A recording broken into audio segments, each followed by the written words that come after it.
Last night, the Pirates proved it was worth the wait, and tonight, the Pirates will take on the Reds. Look to make it 8 straight victories as they will duel here at Great American Ballpark in Cincinnati. The Pirates have moved back up to 500. Another divisional showdown in store for you here tonight. And welcome into the booth. Joe Block and John Wayner with you here this evening. And to win 7 in a row like the Pirates have done, you need some things to go right. And last night, Sean Rodriguez makes his return to the lineup. And who knew that we'd be talking about him tonight? It just proves you can't count him out. Pretty amazing what he did last night. I mean, and you couldn't be happier for a guy like Sean Rodriguez, who really struggled the last year and a half.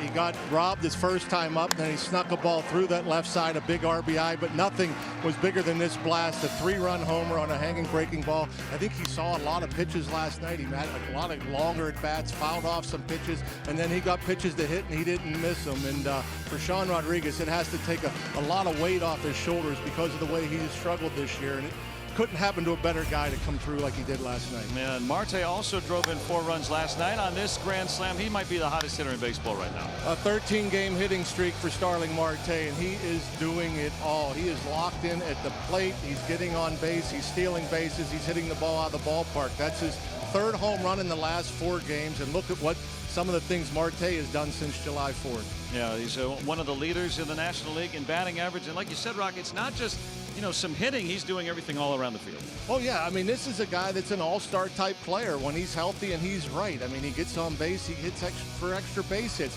He's hitting with runners in scoring position, a 328 clip. He makes outs from the outfield with his arm, one of the best arms in all of baseball. 9 outfield assists, the 25 stolen bases. I mean, he's showing what type of player, you know, like I said, an all-star type of player. And Marte poised to help the Pirates try to win their 8th consecutive game. And they will do that behind Nick Kingham tonight, the rookie against the Reds. And it's coming up next right here on AT Sportsnet.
Here this evening here in Cincinnati, Ohio. Pirates and the Reds. Nick Kingham gets the ball tonight and really settling in as part of this Pirates rotation now for the rookie.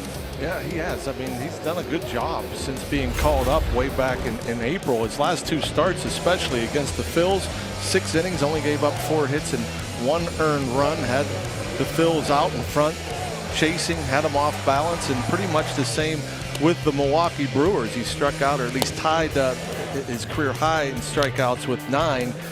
Only allowed 5 hits in 6 1/3, 3 runs, and 2 of those kind of late after the game was in hand, a couple of solo homers. But Nick Kingham has been looking good and looking to have a nice start here, first time against these Reds. And the Reds will start. Anthony DeSclafani has had some decent career numbers against the Pirates so far in those 7 starts against the Pirates. And let's go back to our studios now. Check in with the game break. Dan Potash has it for you.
Is brought to you by the law firm of Bordas & Bordas.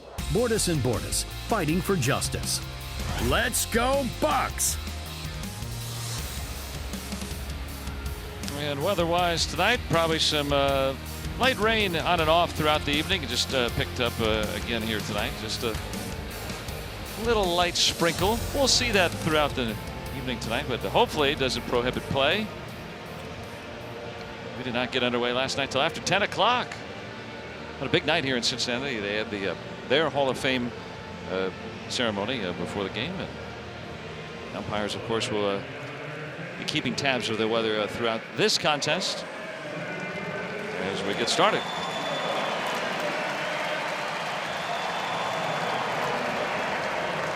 Anthony DeSclafani starts game 2 of this series. The Reds really closing that first half. One of the better teams in all of baseball, but the Pirates really showed them who was boss last night. The Pirates are looking for their 8th straight win tonight. Their round 4 lineup with the same as last night. Corey Dickerson and Starling Marte 1 and 2, with Polanco hitting 3rd and Diaz cleaning up. Colin Moran, his 2nd career 4-hit game last night.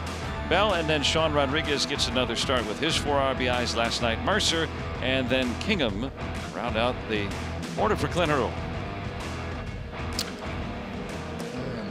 These Buccas will face the right-hander as Corey Dickerson prepares to lead off the ball game once again against Anthony DeSclafani. 4-2, 5.32 ERA. Not mentioned, Joe did the good numbers against the Pirates, but not a great start for DeSclafani, who missed all of last year. Tommy John surgery, missed part of this year with a left oblique strain. Got roughed up his last time up on Sunday against the Cardinals. Gave up 6 and 3 1/3. Pretty much just sinker slider. You're not going to see, maybe an occasional 1 or 2 changeups, a few curveballs, but you know what you're going to get. Fastball slider against DeSclafani. And Greg Gibson, the crew chief, talking things over, making sure that managers are aware of. Let's see. This may be non-weather related. Can they?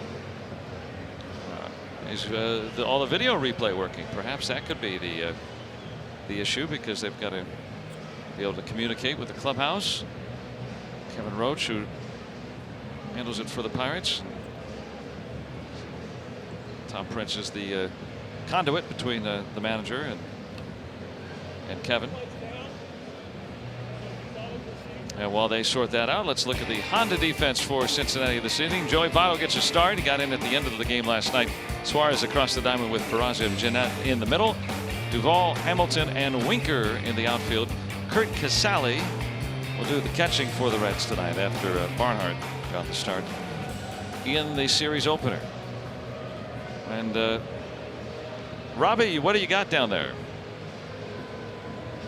So, Joe, here's what's going on. So the Pirates replay system is down. The headquarters in New York are aware of the situation at the current time, and now Greg Gibson, the home plate umpire, went over to notify Reds manager Jim Riggleman. They are now talking, I believe, to New York. I can't confirm that for sure, but they're going to confirm what the procedures are from here. So there they are talking to New York right now. So just to figure out what the situation is from here on out. But the Pirates replay video system is currently down, and they were letting the officials know, and Jim Riggleman. So we'll keep you updated if I find out any more information. Well, thanks, Robbie. Yeah, please do. And I wonder if they'll just say, all right, well, we're not going to play this game with replay, or can they fix it quickly enough? Because we were just about ready to get started when this was noticed. Or they may modify the rules for this game.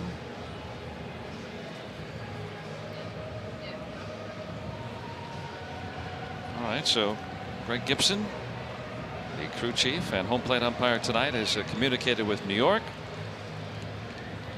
And if Robbie can find out what's going on, we will know, or if we can find out from downstairs. But we're going to start. So 2:55 rain delay last night. Tonight a technology brief delay. 2:55 delay again. Yeah, 2 minutes and 55 seconds. Not the same. Yeah. Well done. Yes. So we're ready to go now, and we'll find out the parameters. Better to figure that out before we start. Dickerson has homered in a couple of straight now. Up to 8 home runs, hitting at .306. He has really been varying his approach. I've been meaning to pick your brain about that now that we're out here on the road, because he's done a whole bunch of different stuff now. It's not just that strict 2-strike approach his whole plate appearance now. Yeah, he's a guy that, well, I'm sure there's a lot of hitters in baseball that will approach or change their approach or tinker maybe from pitch to pitch. I mean, find something that's comfortable. If something's working, you stay with it. If I've known hitters that would maybe widen their stance, lower their hands. They'll do any number of things in the middle of an at bat. Some are so subtle, you won't notice it, and it's just a comfort thing. Certain guys are more comfortable with change than others. Other guys don't change a thing, whether they're successful or not. And Dickerson very intentional with everything that he does as a hitter. So fun to watch that metamorphosis throughout this season. He's been the best two-strike hitter in the league, and that hits DeSclafani. And they still recover to get the out. DeSclafani limping after getting hit by that line drive. Yeah, that hit him pretty good. Well, the Reds don't want to lose your starting pitcher, first batter into the game. Foot. I want to say the right foot. Yeah, he'll be okay. Hitters hit. Seems like a foul ball night off their foot. Yeah, that's a good point, right? I mean, yeah. What's the difference, really? I guess with the pitcher, the landing or pushing off, but Well, right. As a once hitter, it goes away, as a hitter, you're landing and pushing off. That's true. Sure. Batters. That's what I think is funny about when a pitcher gets hit. It's obviously if he's hitting throwing arm, it's a big deal. But if they're hit anywhere else, batters get hit all the time. They get hit with pitches. They get hit with foul balls. They stay in the game. I'm sure it'll be fine.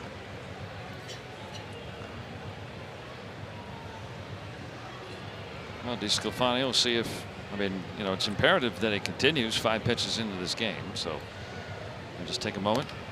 By the way, we've just found out about the parameters for video review. Once a team loses its challenge tonight, they will be able to have unlimited crew chief reviews. So that way it evens the score, so to speak. So we really won't have that factor tonight where a team won't have recourse. Looks like DeSclafani is going to be able to continue.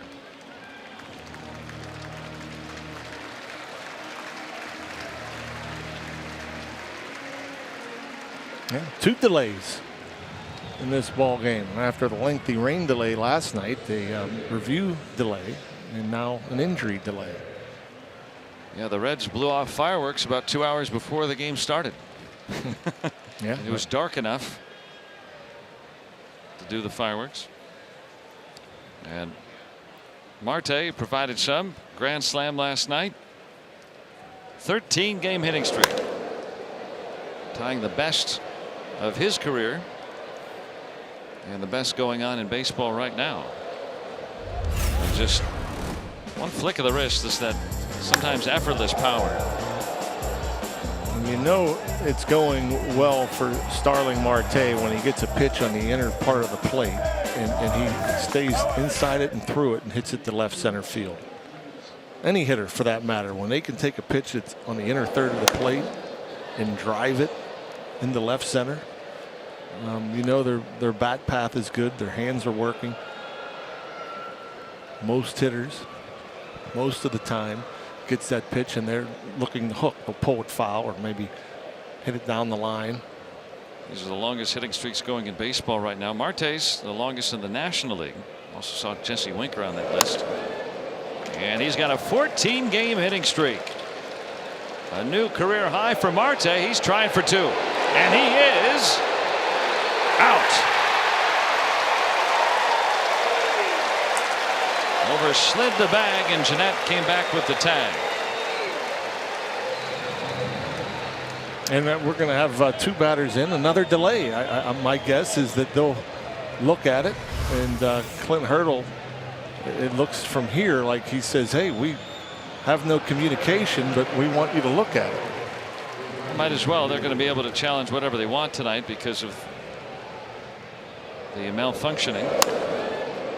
Boy, what a piece of hitting, though. That breaking ball down and away, and Starling Marte goes after it with one hand and going hard, head first into second. Too hard. Well, maybe a little wet tonight too, right? With the rain coming, trying to look on that bag, or no? And typically, there you see Tom Prince, Clint Hurdle saying, we have no video, we have no way of knowing. So usually when the ground is wet, you stick. Okay. You know, that's what I thought happened last night with the slide of Moore off at second base. Slid and he stuck into the clay and kind of rolled over. You don't typically hydroplane like Starling Marte did. And it looks like call is confirmed. Marte's going to be out. So credit him with the single that it does extend his hitting streak, but that is the second out of the inning.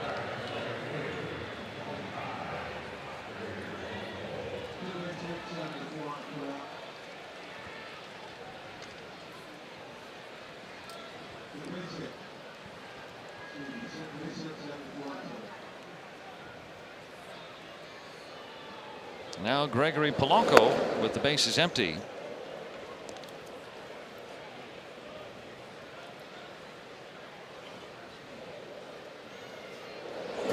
He's got a hitting streak started up, 5 games now. This has continued to hit really for the last month and a half now. The batting average had dipped under 200 for a short time.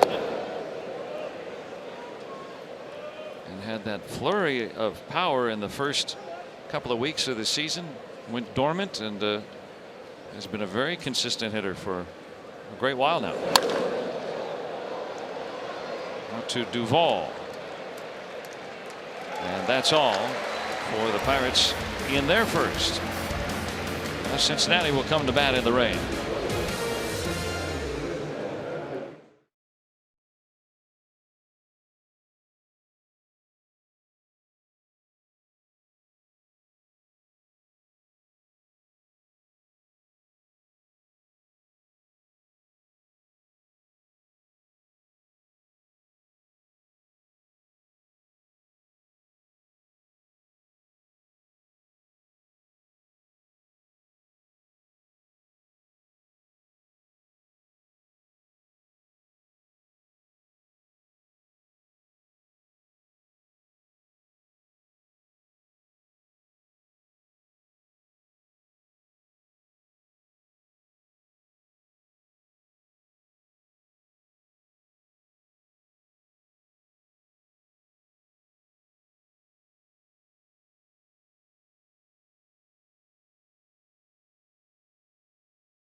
He's got to keep track of tonight with the Pirates video system down, and then the weather. Bring out the iPad.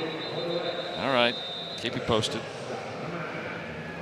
Rock, what do you got for us on Weather Watch 3000 over there? Well, it's out there. It's out there north and west of here, and hard to say if it's just going to kind of be hit and miss. It's going to rain then stop or rain.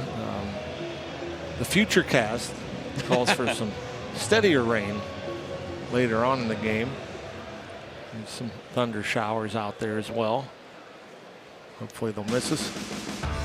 And the same for the Reds lineup, as Jose Peraza will start it off. Scooter Gennett and Joey Votto back in there, and Eugenio Suarez. The top 4, 2, 3, and 4, all All-Stars for this Reds 9 that comes in one of the top offenses in baseball.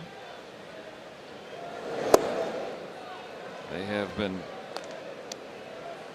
scoring a bounty of runs, and last night that was a feat to hold them to just 1. Oh yeah, nice work. Jamison Tyone, and then the bullpen.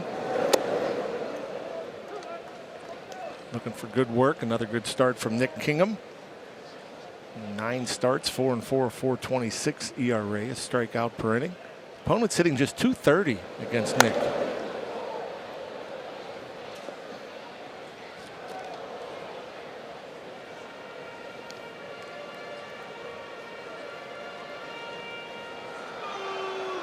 Kingham's really been tough to square up this year. You know, very seldom have we seen him just really hit hard often. You know, you might collect a bunch of singles off him, roll some balls through the infield or little line drives, but you know, not a lot of big swings against him.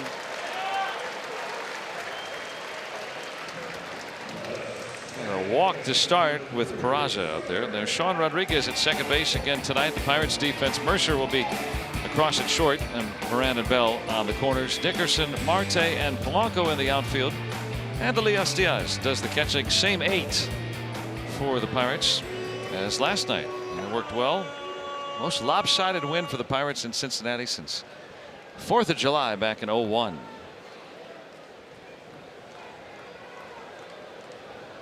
Scooter Gennett tops in the league in batting average. You ideally do not want to start against the Reds and walk the leadoff batter with these 3 coming up after Peraza, Gennett, Votto, Suarez. These guys can hit it out of the ballpark. They can drive in runs. And Nick Kingham early on, obviously, just 8 pitches in. The fastball command not quite there yet.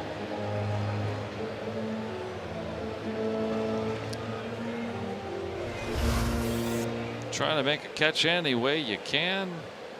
Bring your glove or your umbrella.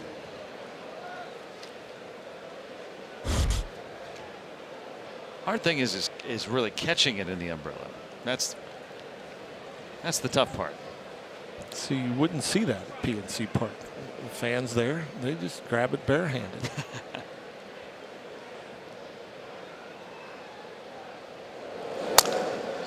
Trying to come in on Gennett. We saw all the Pirates pitchers, especially Tyone, do that last night. Now, he was in swing mode last night. I mean, he was swinging at pitches that almost hit him. Scooter Gennett, that pitch had some late movement. I thought it was a slider until I saw the velocity at 91, perhaps just a fastball that cut. You see how much the rain's coming down. The ushers clearing off a little area there.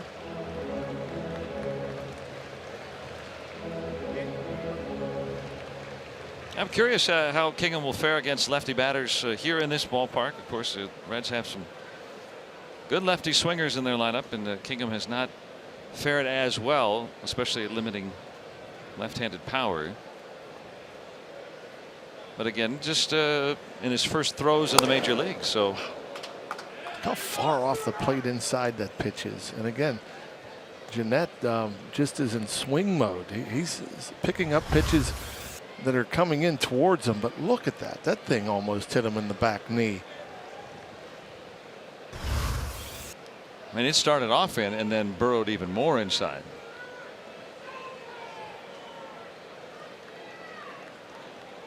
Steady shower here.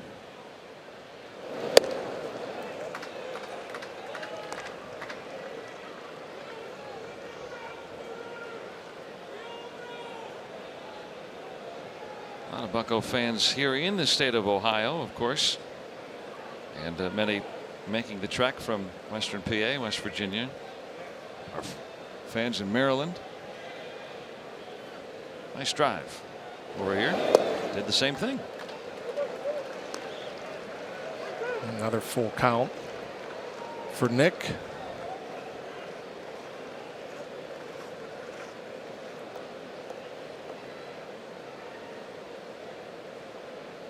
I can't imagine it's easy to be pinpoint with command when it's raining.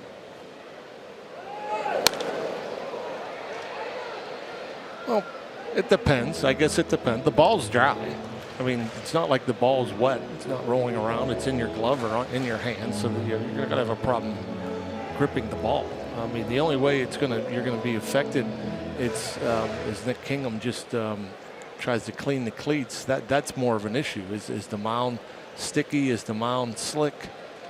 Does the clay build up in your spikes? They're coming down the downslope of the mound, maybe. Landing point. Barraza runs on another walk. Now, this is definitely not a good recipe for success against these Reds. 2 walks to start the ball game.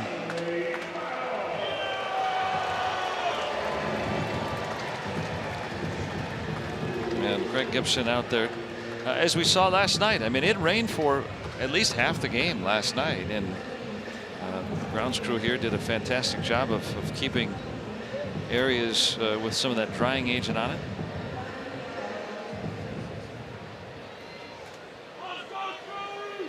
And it's going to be a challenge to try to keep this field dry. You can see the infield starting to glisten a little bit there, and obviously they want to get this game played without delay, but like you characterized it, Rock, I mean, it's just so unpredictable tonight. There's rain around, but not a lot of heavy rain, right? You're saying, and some windows of not raining. And last night we thought it was done raining, and it wouldn't go away. It wouldn't leave the area. Votto in there tonight for the Reds. He came in right at the end of the game last night with some unfortunate circumstances. As one of the Reds, Alex Blandino, injured.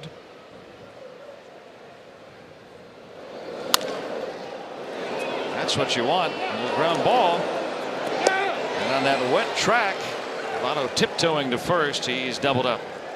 Yeah, I didn't think they'd have. I wasn't sure if they'd have enough time. That ball was not hit hard, and anytime you have a second baseman move to his left on a ball that's not hit hard, it just takes too long. As Sean comes to his left, and a perfect feed to Jordy Mercer. Mercer with the quick pivot, the strong throw to Josh Bell, and yeah, Joey Votto, not the fastest guy in the world. He's trying, but he's slow. Kind of that, you ever try to walk on ice? It looked like that, live. It looked like that kind of a little bit toward the end there. He's making that kind of scamper up the line.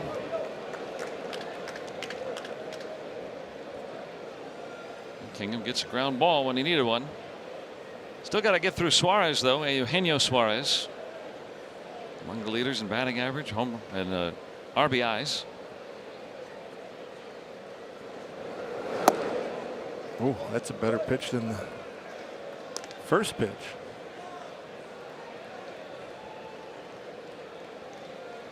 Looks like that's got a lot of movement on it tonight. And that too, I think, when you talk about maybe having a little trouble with the fastball command early on, sometimes pitchers have more movement than they can control. It's not going where they want them to because there's more movement than normal.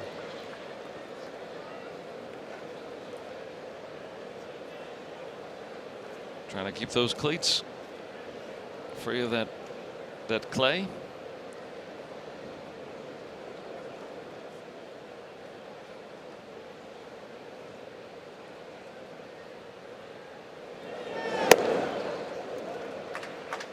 He's staying out of the middle of the zone, but not getting the call. Yeah. WB Mason strike zone has 3 of those pitches in the strike zone.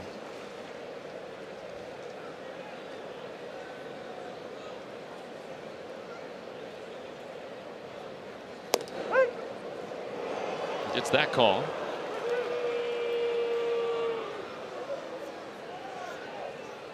Well, if they're borderline strikes, right, you should get about half of them, and that's kind of how it's been.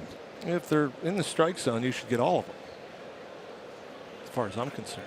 I mean, those aren't borderline; those are strikes. Borderline would be meh. Hit high and deep to center. Marte is going to have room. A big, long, loud out for Suarez, and Kingham gets through the first.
Here at Great American Ballpark, as we see the grounds crew chatting with Greg Gibson, who's the home plate umpire, and also the crew chief, who had to deal with a lot of things tonight. We're talking about Greg Gibson, and another thing he has to deal with, as we mentioned at the outset of the ball game, is that the Pirates video replay system is down for the evening. Now, the play in the top of the first inning regarding Starling Marte, where he was eventually called out at first base, bench coach Tom Prince was able to get on the phone in with Kevin Roach, the Pirates video replay coordinator, said, hey, I don't have anything. He relayed that to Clint. Clint said to Greg Gibson, hey, let's get a look at it. I can't see anything. Gibson came right back over and said, okay, let's get a look at it as quick as possible. They reviewed that at the end of the top of the first inning, Joe and Rock. Gibson came back over to Clint Hurdle and said, hey, if you have to deal with this situation again, come over to me quickly. It's raining. Let's get it as quickly as possible to New York so they can replay whatever close plays happen to take place from here on out. So keep an eye on that. Anything close, they're going to New York for it. Okay, well, thanks. Yeah, that's unusual that, you know, Pirates would have been out for the rest of this game. They'll still have that option, as it looks like for the moment we're spared to some raindrops. Yeah, the radar looks like it'll be all right for a little while, but it'll come back. Maybe just for the odd innings tonight.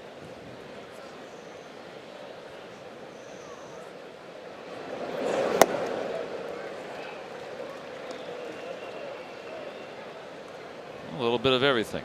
There was some pleasant weather over in the evening hours, or early evening hours, I should say. A little rain this afternoon earlier.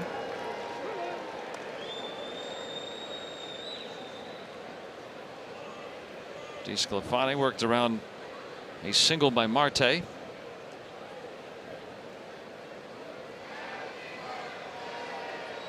And also that comebacker off his foot. Seems to be okay.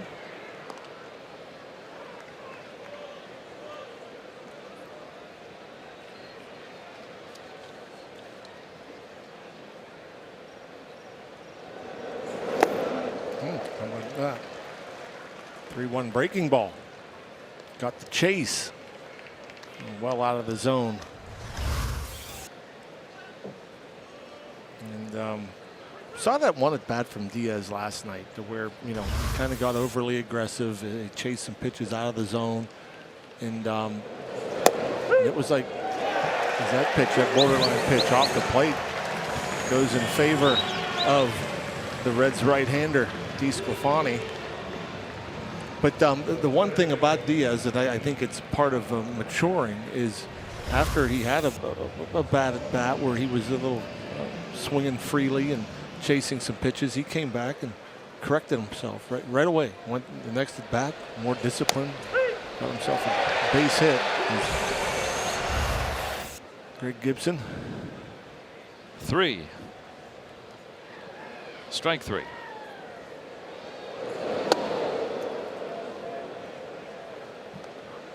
Yeah, we've been seeing a lot of that, I'd say, right? I mean, the Pirates hitters have really been tough to put out. Moran last night could have had 5 hits. He had 4. If you're the opposing team, how do you pitch each one of these guys? And there aren't a whole lot of places you can pitch some of these guys right now, I would think. Well, that's the one thing I think any pitcher, they want to execute pitches around the strike zone, not in the strike zone. That's your best chance of getting guys out, is staying. That's why I was questioning some of the calls that went against Nick Kingham last inning. I mean, that's where you want to pitch. You want to pitch around that line, not in that box.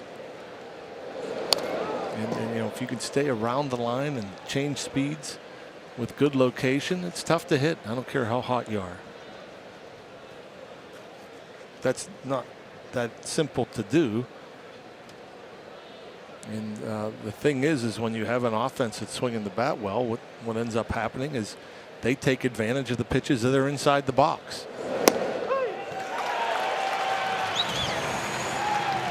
And Moran also caught looking.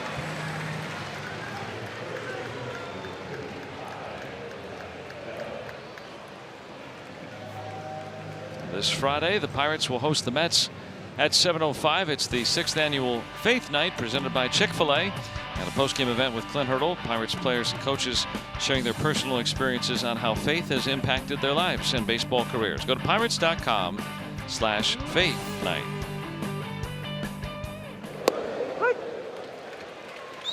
There's one inside that box.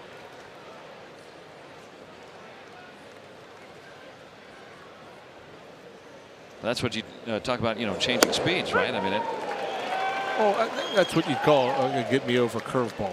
Typically a first pitch curveball.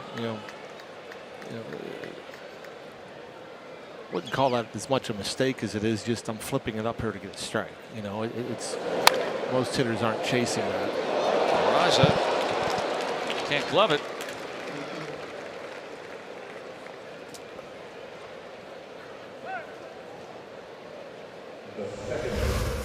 Not all the way over on that right side. Peraza playing up the middle, but to the left side of second base. Look on our Allegheny Health Network Supermo. Yeah, if he's in the shift, turns out. Might have that. Goes as a base hit for Bell. Pirates' second hit tonight. And now Sean Rodriguez, who had 3 yesterday evening.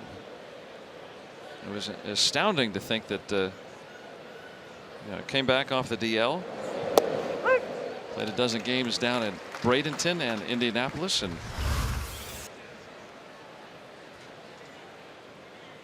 look at StatCast AI powered by AWS.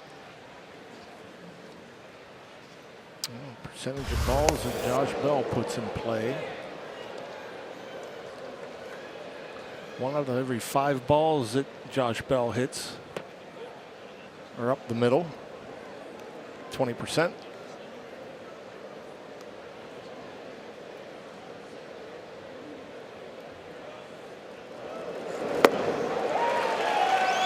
On strikes, 3 strikeouts in the inning for DeSclafani, and through an inning and a half, still scoreless.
A tough injury for Alex Blandino as we look at our Allegheny Health Network injury update. Torn right ACL, the anterior cruciate ligament in that right knee, and that's a major injury. And just as you surmised last night, Rock, Max Moroff said to me today that he got caught in the his cleat got caught in the wet clay. Tried to stay out of his way and be as small as possible, but just one of those things, a freak injury, and he expressed a lot of remorse and hoped that Blandino would recover fully and as soon as possible. But that's one that he's going to be out some time now. Yeah, that's unfortunate. Winker is gone here to start the Reds second. As a middle infielder, Moroff can sympathize. Not much that could have been done in that situation. Blandino, a rookie, will be out some time.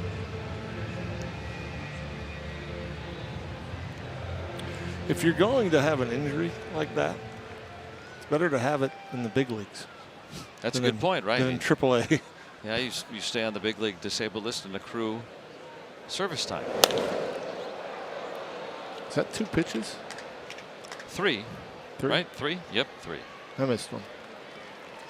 But you Still like it. 3. I mean, it's a long first inning for Nick Kingham, and so to be able to get 2 quick outs here in the bottom of the second, get back on par, with that pitch count. You threw 23, 24 pitches in the first. 23 in that first. And now, we talk about the number 8 hitter in the National League lineup. Well, for the Reds, they bat the pitcher 8th a lot, as they do tonight. So Casali, the number 7 hitter, you get him, and then you can have the pitcher leading off the next inning. Yeah, that's what you do. When you get 2 quick outs, throw that next one right down the middle.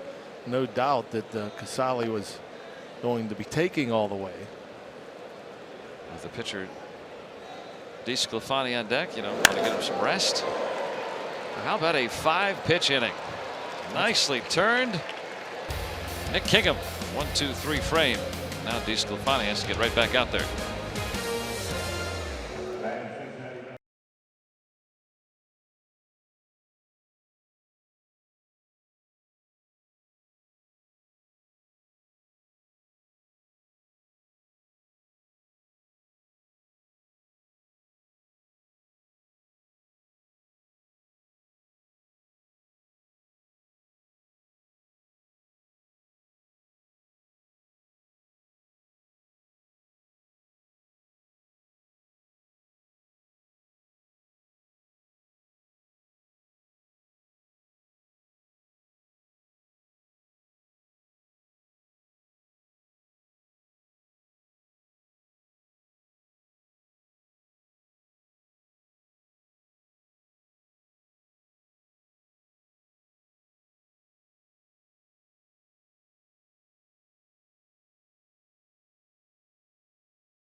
And museum, and they bring back all the inductees and bringing in the new ones. There's Sean Casey from our area, and Hit King Pete Rose, and many of the other Reds dignitaries out here, and Adam Dunn in the center there among the inductees for this year's class.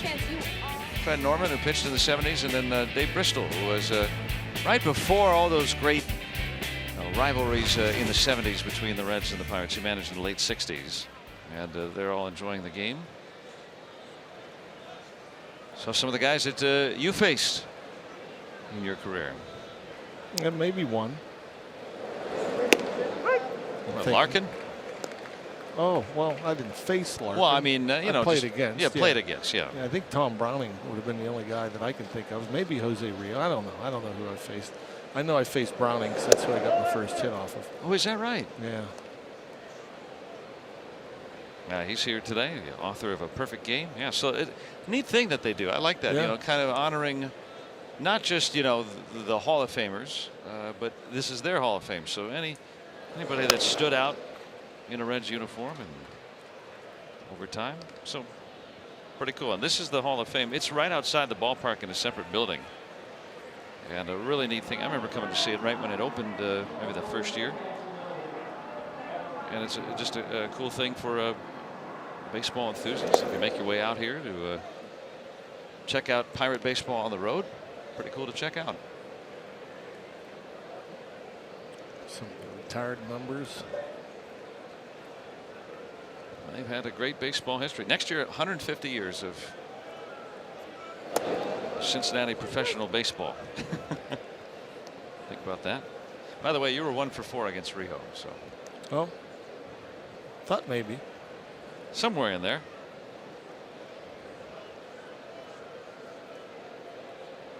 Always good to have a little baseball nostalgia before the game, and the rain held off enough to cooperate.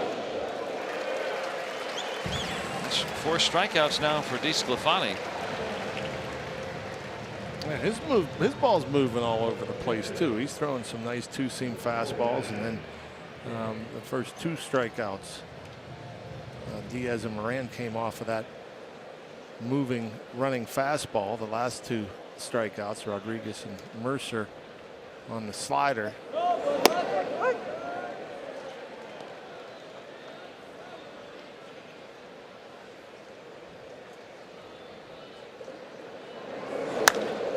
Kingham out to right. Winker with enough room, hitting for his first home run.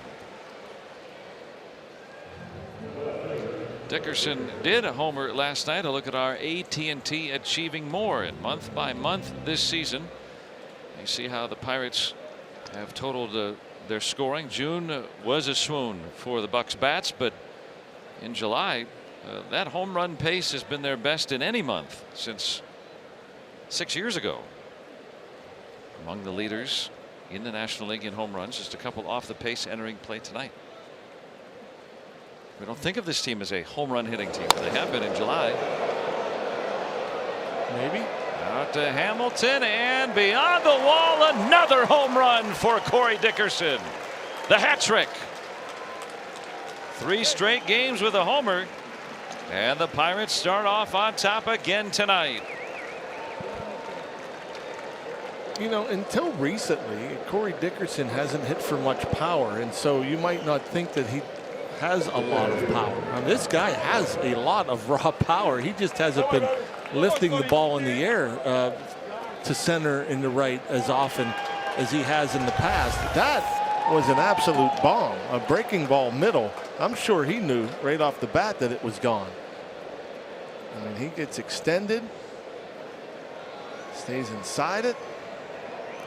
And I mean, that thing landed way out there beyond the fence in right or in center field.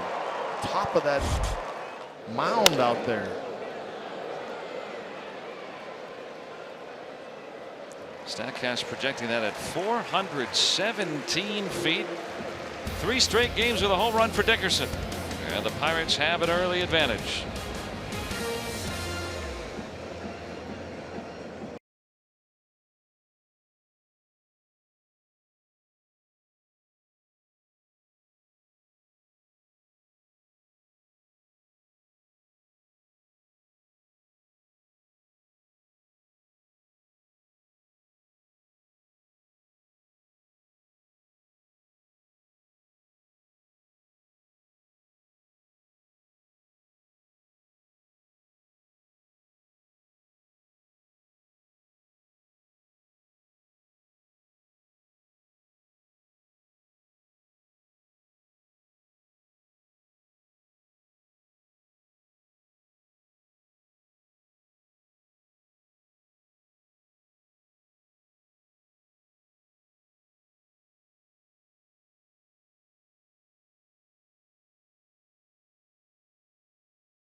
Foster, fantastic outfielder for the Cincinnati Reds, amongst many other teams, including the New York Mets, where he encountered a very young Ray Searage, currently the Pirates pitching coach. As he was making his way to the big leagues, Foster was a veteran guy in the early 80s New York Mets. So they walk up to one another. Hey, George. Hey, Ray. Darn good to see you. How's everything going? I said, Ray, how do you guys know one another? He goes, oh, my goodness.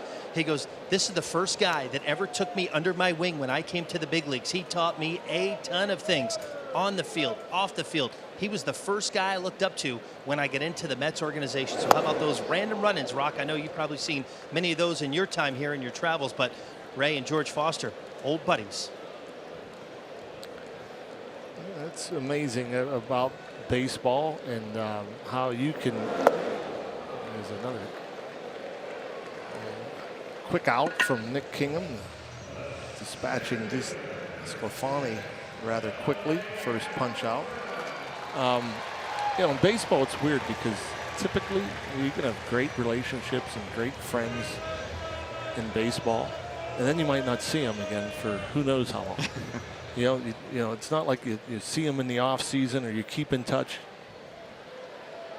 Every time you see these people again, at the ballpark, typically. And George Foster, what a great power hitter he was, especially with these Reds teams. But that's neat, you know, to hear about when the torch gets passed. Did you have somebody like that where, you know, or probably a number of guys that, you know, just kind of that were in that clubhouse? I mean, it might have been the whole team, right? I mean, when you were coming up, it seemed like it was such a good group of guys there. A great group of guys. Really, I can't really single out one. I would think. I was young. They were all established, and you know, everybody got along just fine. But it wasn't like, you know, anyone took me under their wing. You're kind of hard to take under a wing, though. You're a sizable guy. I don't know. I had a lot of fun. I know that. A lot of good people in that clubhouse. A lot of good people you meet over your career. Think about Jordy Mercer and Clint Barmas. That one just stays fair. Raza easily with extra bases. And will be content with 2. First hit for the Reds tonight. Yeah, not a hard hit ball. Just perfectly located. Just a little two-hopper. It went right over the bag, it looked like. Pretty good pitches there from Kingham. And the 2-strike pitch just bounced over the third base bag and down into the corner. An easy double.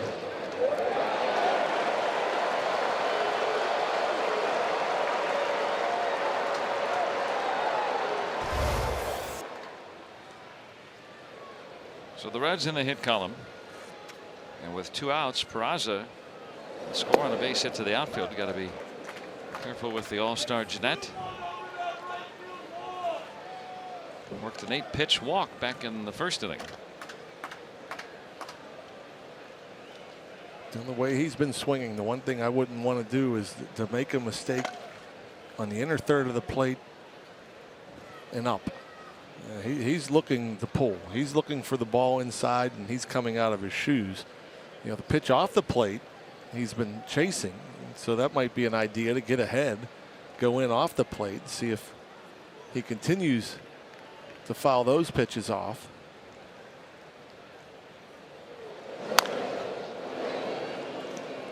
Yeah, Jeanette with Tyone threw one about shoulder high up and in on him, and he swung last night on him.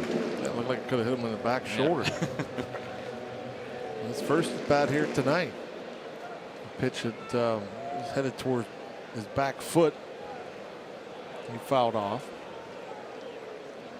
It's funny that, you know, the way that we're talking about him, you think, okay, well, what's he hitting? There's no one that's got a better batting average in the league. So many different styles that work. And Nick Kingham's working. He's blanked Cincinnati through 3.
Drive Rav 4th inning. Toyota, what drives you?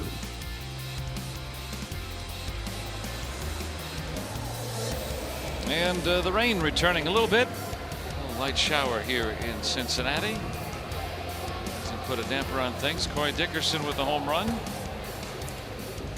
Pirates going for 8 straight wins.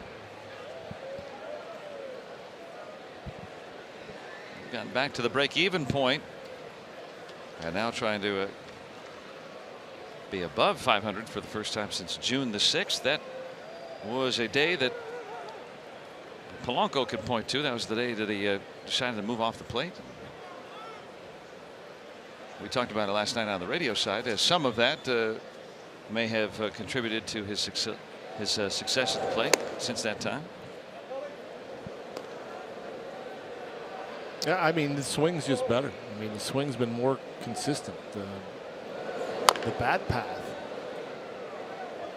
consistent, staying through the middle, staying through the hitting zone. You can tell he's almost thinking about that now, to keep those hands inside. He doesn't want to be hooking balls foul. He wants to be using the big part of the field between the left and right fielder, like that. And Polanco might have extra bases here. He's going to try for 2. Winker's throw. And Polanco didn't blink. He's in there with a double. Start the 4th. No hesitation around to that first base bag. Yeah, and again, they're just staying inside it. That pitch is in.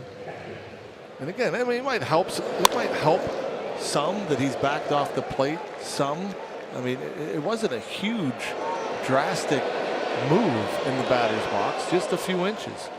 And so it gives him, with those long arms and that big swing, it affords him a little more space to where he can get to those pitches.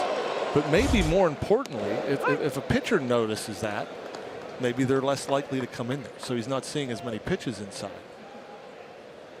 And that certainly has been the case with probably only one exception, that Dodgers series. They still continue to pound him in, but yeah, most teams have not. And so he's gotten more pitches to his liking. And he's at second with nobody out.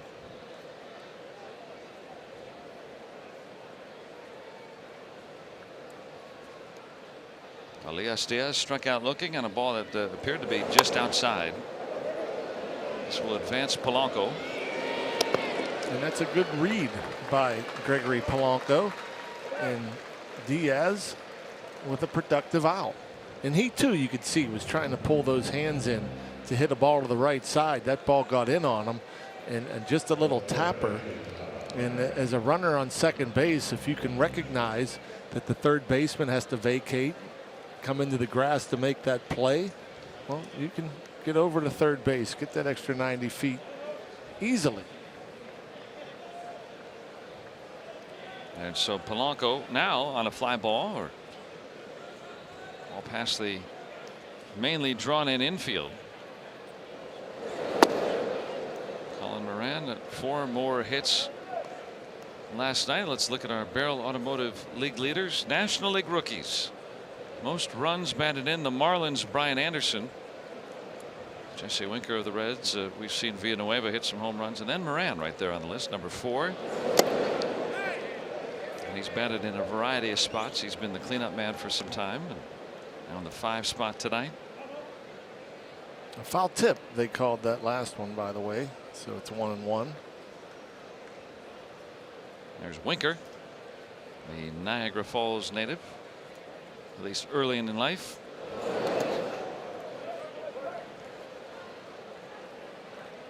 With Polanco at third, how deep do you need to hit a fly ball to score him here? Well, that's a hitter. Statcast says anything behind that red line, you got a good shot. Anything where it starts turning green, that should be an easy play to score. Yeah, if it's red or inside that red, you're not going anywhere. The yellow, I guess, has gray area. In the green, yeah. Go. Yeah. Yeah, the yellow is the gray area. I like that. And the indicator there is, you know, I guess they factor everything into it. The speed at third base, the arm of the outfielders. And accuracy. Yeah, right. The strength and accuracy. That's what a third base coach has to think about a lot of times on the fly as a play takes place. And not only that, I mean, you have to think of who's on deck. You know, how many outs are there? You know, well, the outs are always the big thing, and especially if there's one out and the fly ball's out number 2, you're going to be more aggressive than if there's nobody out. I mean, when there's nobody out, you're gonna. You need green. Send the guy. Yeah, it's got to be green. And that's down the line. Bell with the ripping hit, scoring Polanco. And Moran will be held at third on the double by Bell. RBI number 47. Bucks steering their way to a 2-0 lead. Boy, and that reminds me a little bit of the Marte base hit in the first inning. But Josh Bell, I mean, this ball jumps off his bat. He has to go out and get it. I mean, it's a breaking ball that's down, and I thought it was a little further away than that, but it was down. But he was a little bit out in front, but the hand stayed back, barreled it up. It got to that wall in a hurry. So Josh Bell had to go hard out of the box, gets into second easily. A left-hand turn, several left-hand turns after that ball was hit. Polanco scoring, Moran to third, a second run. And here we are talking about a fly ball. Well, how about that double? Well, still could use a fly ball here. Or maybe a base hit. Rodriguez with 4 RBIs last night. First time in almost 2 years that he had driven in 4 in a game or had 3 hits, and he had both. First game period with the Pirates in 4 weeks. Josh Harrison taking some ground balls today. Out there, bothered with a hamstring concern that he suffered in the final game before the All-Star break. Clint Hurdle saying today that didn't anticipate needing a full 10 days, the length of the disabled list, to get Josh right. So that's why he's still on the active roster, but that's why Rodriguez is in the lineup today.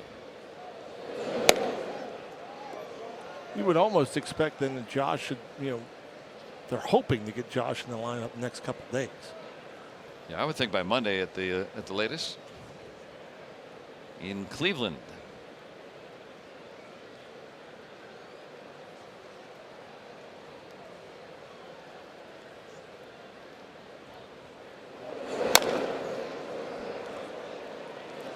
And no one advancing. That's the second out. And Josh Harrison, the hamstring concern, taking some optional batting practice. They had that for both he and Cervelli today, running the bases, chatting with Brian Housen after, and making sure that everything's all right. And progressing. He might even be available tonight. Clint Hurdle wouldn't unveil his hand, so we'll see. Surprised once again. We talked about this last night. The same situation as last night for both teams. Runners on second and third and 1 out, not going on contact. And the reason I would think you'd want to go on contact there, even though it's Colin Moran and he's not very fast at third base. First base is open on a ground ball, and they're going to walk Mercer, which they did. That's why Nick Kingham's up with the bases loaded. You know, you're in that situation where the 7th batter's up. Second and third, 1 out. Contact play, I think you have a better chance of scoring. I mean, that ball was a little dribbler. Who knows? He may have been thrown out. But you at least put pressure on their defense. I think you have a better chance of scoring if you go on contact than if you have your pitcher up there. Yeah, that's usually a standard baseball play. But like you said, both the Pirates and Reds had a situation like that last night where they did not come on contact. I think the contact play is probably one of the more misunderstood plays in baseball because you know, I don't see how often it gets run properly by teams where the guy stays in a run down, and maybe you still end up with the second and third situation. But alas, a run across on the double by Bell.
Back out again here in Cincinnati, and the rain. They played in this rain, but you know, the skies are gloomy, and it is you know, not looking like the field would take a whole lot more water, maybe a little bit more if it picked up from this. So we must see something on there. So we'll step aside with some rain delay programming until Nick Kingham and the Pirates can get back out there. Some Inside Pirates baseball coming up your way, and then we'll rejoin you from Great American Ballpark. Keep you updated on the ball game here in Cincinnati.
Walked the first too many face back in the first inning. And really settled right in with a double play ball right after that.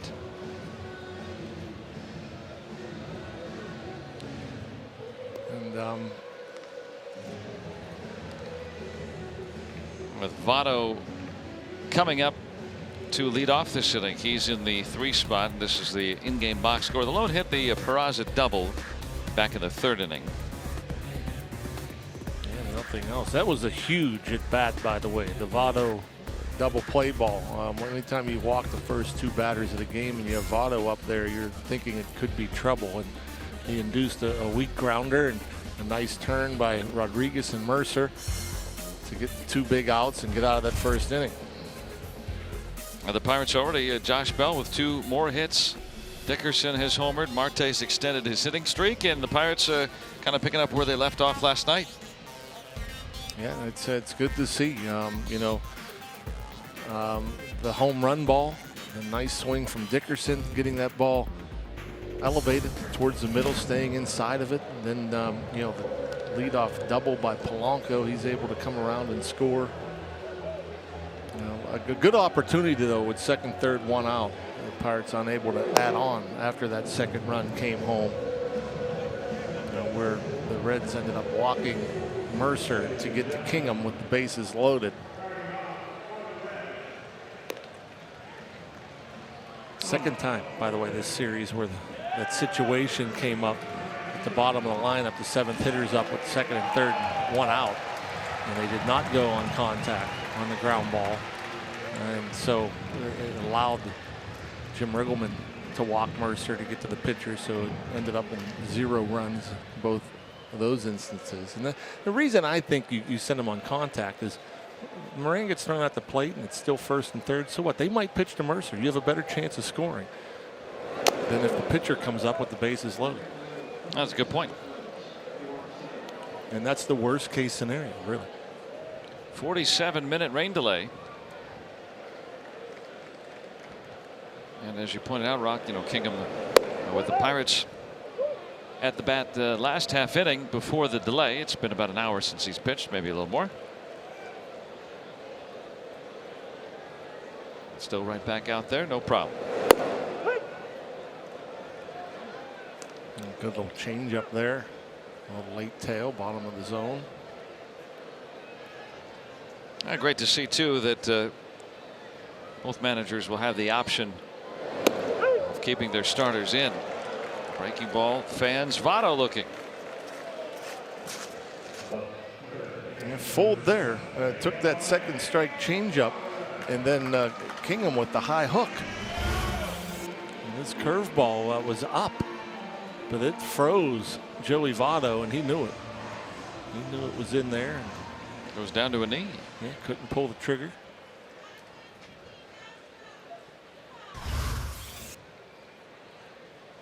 Kingham's formidable. I mean, he's impressive to watch. The way he commands, not just the fastball, it's the other stuff. Yeah. And again, had some movement and had a little bit of an issue with the first 2 batters locating the fastball. But since then, man, he's pretty much put it where he's wanted to. And that first inning has, plagued him somewhat in his Pirates career so far. And he was able to make the corrections in time without a run crossing the plate. Now Kyle Crockett is listening, so it looks like DeSclafani is going to be out no matter what. And there are 2 outs in the Reds' 4th inning. So I mean, Kingham's really been rolling. 5 pitches in the 2nd, a 10-pitch 3rd, 7 so far here in the 4th. Against a very good Reds lineup. It's not just the top 4 too. You can start throwing Jesse Winker in the mix. He's coming in with an 11-game hitting streak, hitting .500. He's moved into the top 10 in batting average this year in the National League. First full major league season. Duvall, and 60 RBIs. That's the 6th hitter. That's amazing.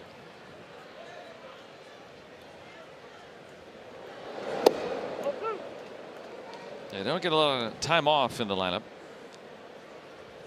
And if Lorenzen comes in the pitch, you really don't have any. If they ever had him bat. Disappearing under Winker's hands.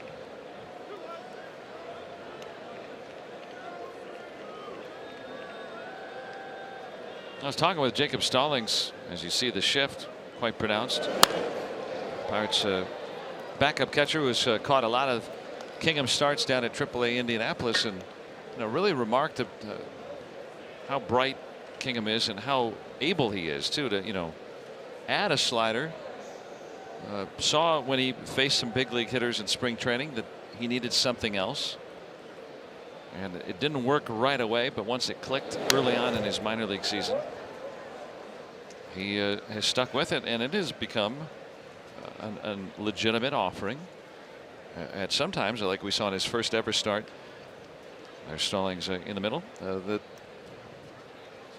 mean, it fooled the Cardinals when he was perfect through a 6 2/3. So it can be a very nice offering for him. Well, how about that piece of hitting?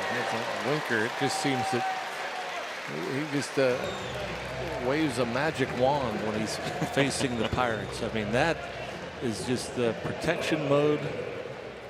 Put the bat on the ball, and here's the ball's in play by direction. Only 2% go that way. That's just a protection swing. He just sees the pitch that's borderline down and away, and just tries to fight it off, foul it off, ends up dropping it in the left. So you can't play you can't blame the Pirates for playing that way, but I'm going to present an idea that I want to bounce off you. So if you watch the way that Winker hits, it seems like he's the kind of guy that, all right, he comes up and he just hits, and then he has a tendency, and then they're going to react to that tendency. All teams, not just the Pirates. And then he seems like he's talented enough to make that adjustment, because he did that last night too. Not quite to the same degree, but kind of hit it past that bunched up shift. I mean, is that kind of what the mark of a good hitter is, to make that next tier of adjustments? No, I don't know. It's just an approach at hitting. It's just protecting the plate. It's knowing the strike zone and knowing what's a ball, what's a strike, what's a borderline ball or strike, and with 2 strikes, what do you have to try to foul off or try to put into play, or you can't always. I mean, it's not that easy to go up there and say, "Ooh, I'm going to foul this pitch off." I mean, you're just up there and you recognize that the pitch, and it's too close to take, and you put a swing on it. Obviously, you're going to defend a hitter based on where he's hit the ball, period. I mean, and that's why you see the shifts, and it's why you see it's not always shifts, but you'll see players positioned where guys hit the ball. Now, in the better hitters, they're better hitters because they cover plate, they have fewer holes, they miss fewer mistakes, and they can have that ability to go down and away and slap a ball into an open area. That's all there is to it, and it isn't always like that, but when a guy's swinging the bat well, that's how it is. I mean, you find a way, like Starling Marte, one hands a ball and down the line. His first at bat of the night. That's just the way he's swinging it. Before he was sat down those 3 days, he was missing that pitch by a foot. And Duvall pops up the curve, and Nick Kingham gets out of it.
Dickerson, 3 straight games now with a home run, including the finale before the All-Star break. He didn't cool off during it. He's really enjoying hitting in this ballpark too. Limited time he's got to play in Cincinnati. And a variety of approaches too. I mean, we saw that the home run last night. He had choked up with 2 strikes, still was able to knock it out of here. And then tonight, first pitch, hunting, sent it out to center. I don't think he was hunting. I think he was reacting. And anytime you have an approach like Corey does, to where a lot of times he's looking to hit the fastball the other way, and then when you have that approach, you're staying back on the ball, and then you recognize the hanging breaking ball, and you're able to stay back and stay inside it. If you try to pull it, there's a good chance you roll over to the right side, and it's just a good approach. I think probably the one difference with him is Dickerson sends one out again. Wow. He is red hot, folks. Corey Dickerson has homered twice tonight. He's going to hit 15, 20 home runs before the end of the season easily now. I mean, this has been something fun to watch, the stretch he's on. Now I'll tell you, he was hunting. He hit a hanging breaking ball out the straightaway center field, and so as a hitter, when you hit a guy, and I said at the beginning of the game that DeSclafani is basically a sinker slider guy, and when you hit his slider, you got to go up there thinking fastball and look for a pitch that you can pull and drive. And sure enough, Dickerson got the fastball on the inner third, maybe even the inside corner, and boy, he hit that one quite a ways. Both of those home runs not cheap. 10 homers now. I mean, he may end up with 20 before this year's done, maybe more. I mean, that thing got way out of here. First one was long out to center. That one no cheapie either, at nearly 400 feet projected on StatCast.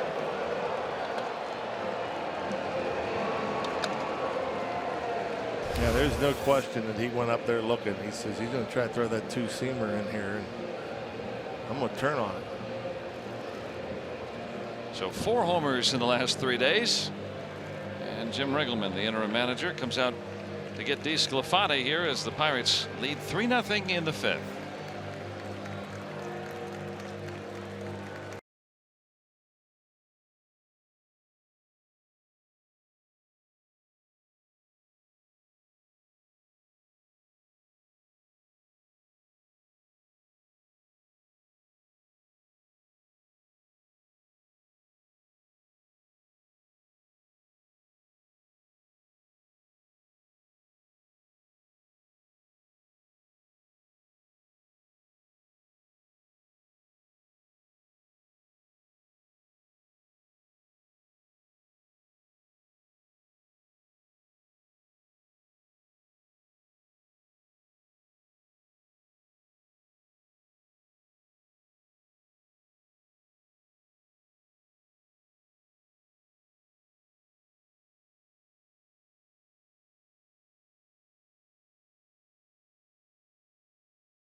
Produced or retransmitted in any form, and the accounts and descriptions of this game may not be disseminated without the express written consent of the Pittsburgh Pirates. It wasn't the rain, it was the Pirates' bats. Primarily Corey Dickerson that knocks Anthony DeSclafani out of this game here in the 5th inning. 2 home runs tonight for Dickerson. And 4 in the last 3 games now.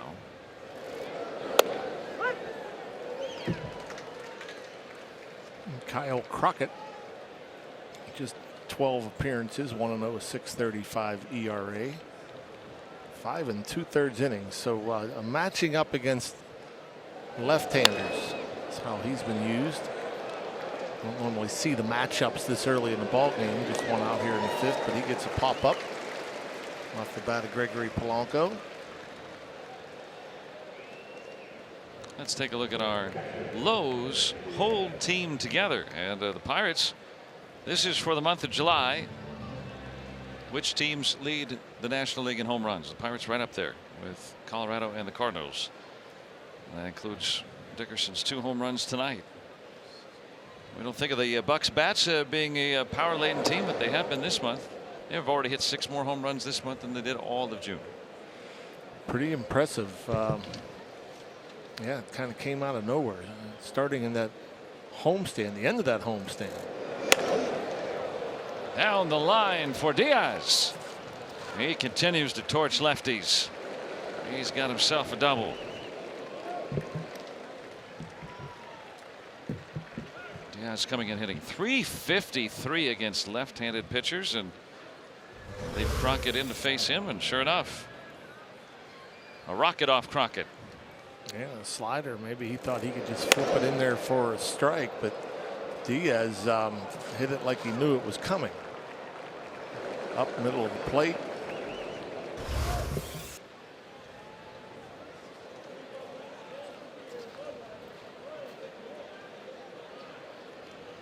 Well, they want the 2 out of 3 setup. If he couldn't get Diaz, then he gets to face the left-handed Moran. 2 for his last 19 against left-handers, but one of those was that single late in the game on Sunday, part of that setup before he scored the game-winning run. And Bell doubled in the rain. That memorable conclusion to the first half of the season.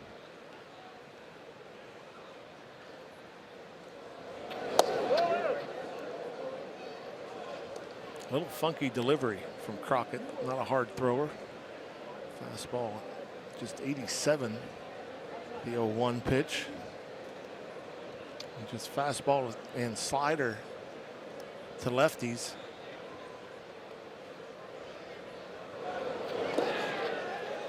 Diaz is going to try to take third. And he will.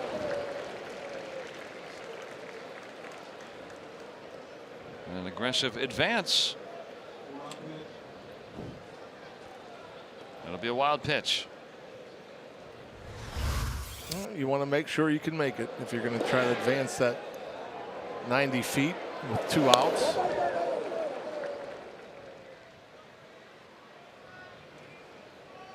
Just got away enough from Casale. Looked like he needed about a perfect throw to get him.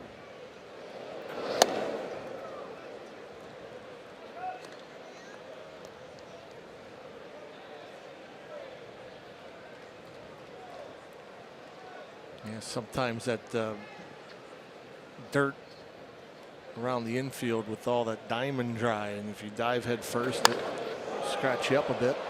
Ran with a drive, but it'll hook foul.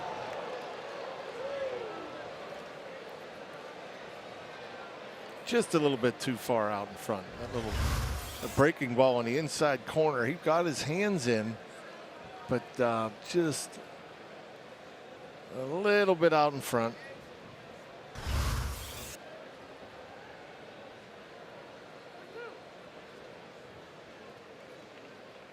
Count full on him with Bell next and 2 outs.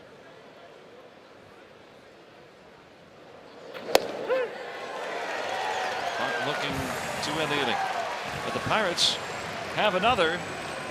Corey Dickerson has hit a pair of long balls here tonight.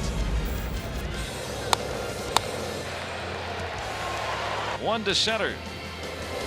And one to right, deep into the night. Pirates have the lead.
Pirates 3, Reds nothing on the UPMC scoreboard.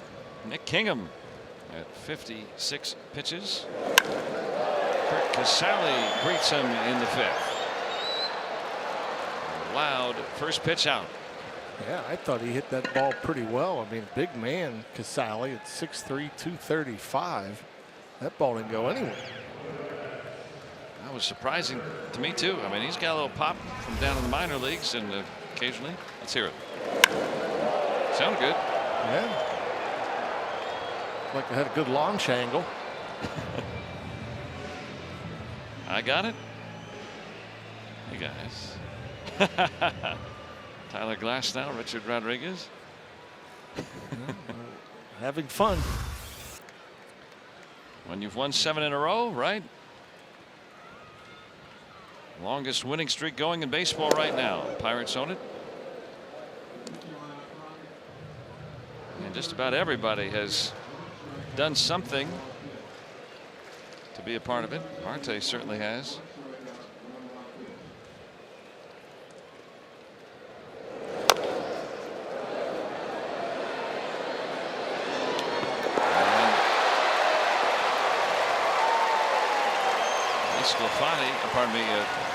Lorenzen's going to reach.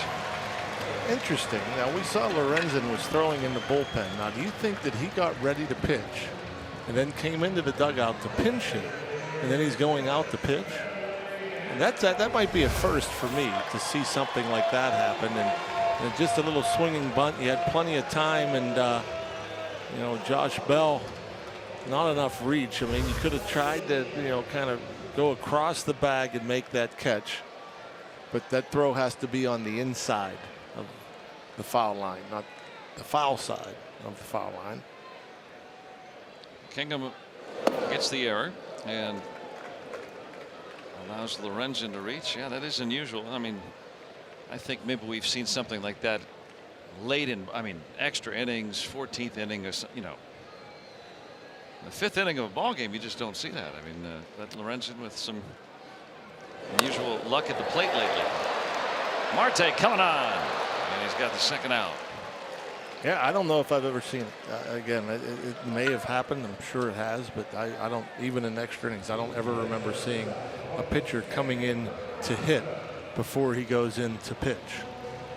Assuming he's going in to pitch. I don't see anybody up in their bullpen, so I'm assuming he's going in to pitch. He pinch hit for Crockett, the active pitcher. So he'll get his 8 or whatever tosses now that you're allowed now, and because of the time. And that's it. And you might as well make him work. They're going to use him as a pinch hitter, then have him come pitch. Then yeah, let's throw behind him. Get him dirty. Ah. Good stop there from Josh Bell, pitching or throwing the dirt.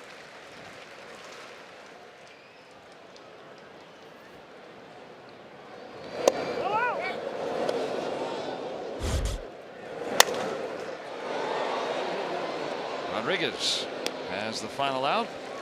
So we'll see if Lorenzen goes from the bases to the mound. And the Pirates still blanking Cincinnati.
Decades of service to the Bucks and off-season workouts with Josh Bell. Those are just some of the stories from the first half, and we'll bring you the best of those and a special best of Inside Pirates Baseball debuting tonight right after Pirates postgame.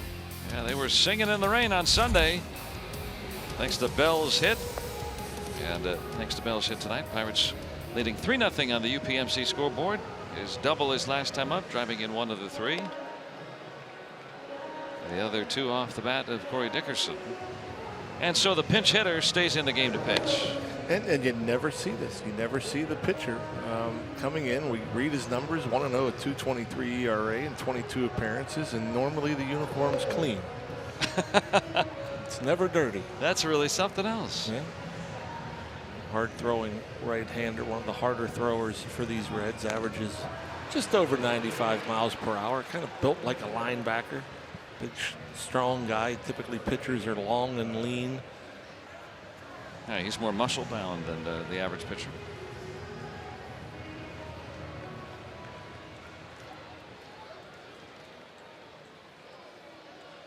Bell 2 for 2 tonight. Yeah, if you take the mound for your first inning and jersey's all dirty like that, I mean, probably fell down out in the bullpen. Josh Bell is 3 for 3. Stay hot. Just feeling comfortable up there is Josh Bell, and gets a pitch out over the plate, away off the plate as that two-seamer was running away from him. But he's up there ready to hit. He's just seeing it and reacting to it.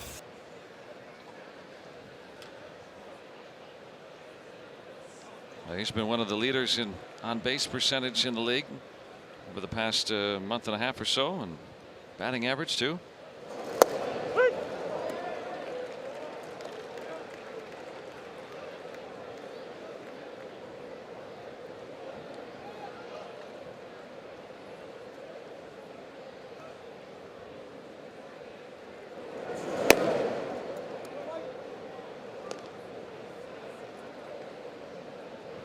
Sal Romano, part of their rotation for a good part of this year. Available out of the pen. Popped it up.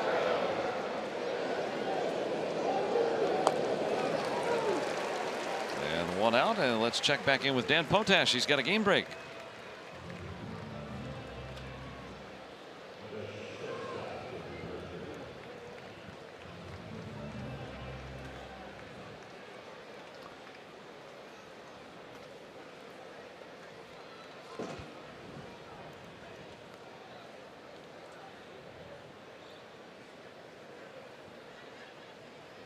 And part of that doubleheader, so he got his work in for the day. It's interesting, you know, the Pirates right now dictating the NL Central race. The Cubs entering play today a 3-game lead on Milwaukee because of the Pirates' 5-game sweep of the Brewers, knocking them out of first.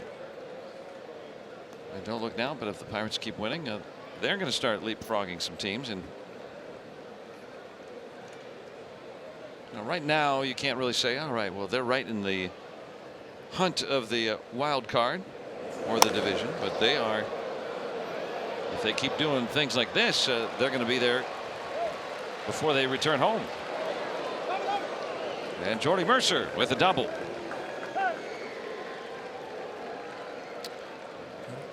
Keep on going. Let's just keep on scoring. As Jordy looks like a little slider, maybe a cutter. Well, slider that just came back over the middle of the plate. Wanted it on that outside part, maybe off the outside edge, a little bit off the end of the bat. And a nice job out there by the left fielder Duvall getting that carom. That easily could have kicked off that corner and, you know, went around the wall, which would have allowed Bell to score. But he was able to catch it, looked like in between his legs. And so another opportunity here for the Pirates, second and third. The pitcher, Nick Kingham, is going to hit, but he is not going to face Lorenzen. So some I think maybe he will. Pretty I was going to say it's about as unconventional as you're going to get. The pinch hitter comes out to pitch, who is a pitcher. As Amir Garrett, the lefty, gets up. There's Ted Power there. Yeah, you don't see this very often where the manager comes out without bringing the hook with him. The catcher puts his arm around the manager. They don't take out the guy. And could this be the protecting against a squeeze? As we saw last night, Tyone bunted with less than 2 outs and a runner at third. Or what do you think the conversation was about? Because it's not about Kingham, the hitter, I wouldn't imagine, other than situationally. He could have had a message for the defense because of the safety squeeze last night in the first and third situation. A little harder to pull off second and third because your first baseman, for instance, doesn't have to hold on a runner, so he can see the guy square and charge right away.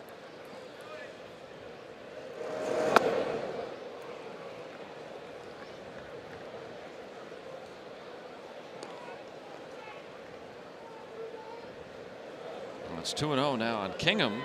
Mercer's double and preceding Bell's third hit tonight. Infield is in.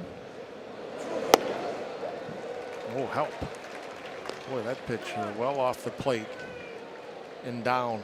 The 2-0 cutter.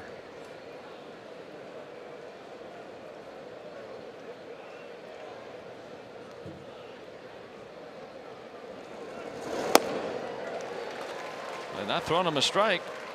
See if he's going to get himself out.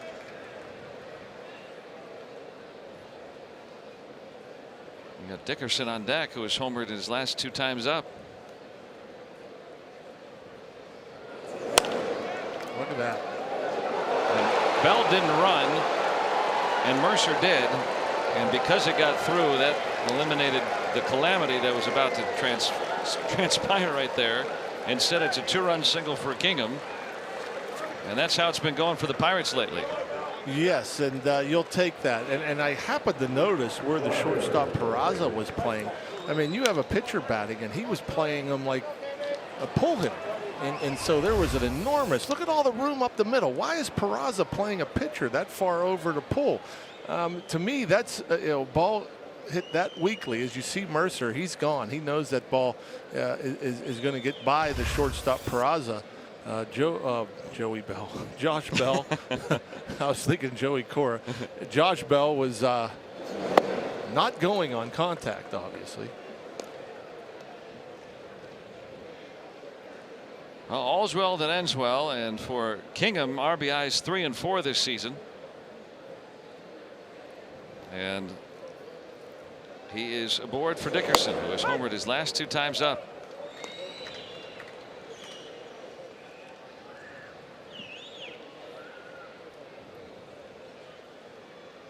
Now with 10, and the Pirates building their lead.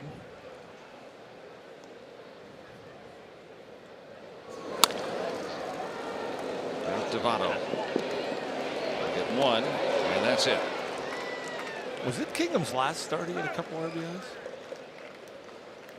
Think so.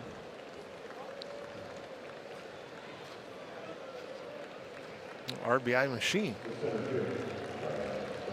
Look at the lowdown and some of the other scores around baseball. That was, I believe, there's a previous start prior to that against the Phillies on the 8th. That's when it was. Jose Ramirez, first to 30 home runs. He achieved that last night.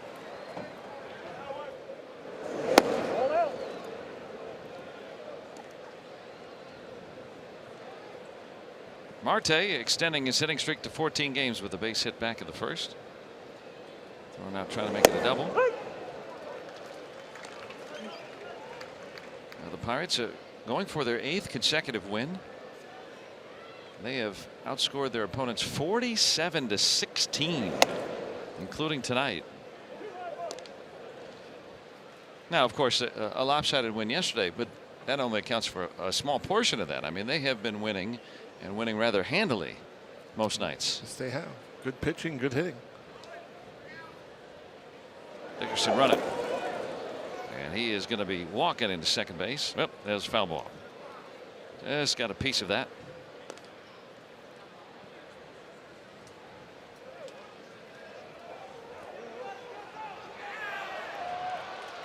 No, the foul. Well, now what are they saying? Well, they called a foul ball at the plate. And now why is Dickerson being awarded second?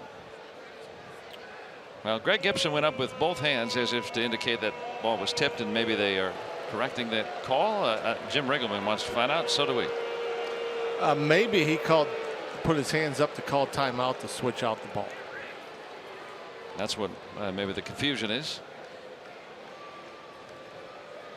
And the way, as quickly as he put his hands up, we all assumed he was saying foul ball. Watch the home plate umpire. He's saying strike, and now he's calling time to get the ball. I see. Okay.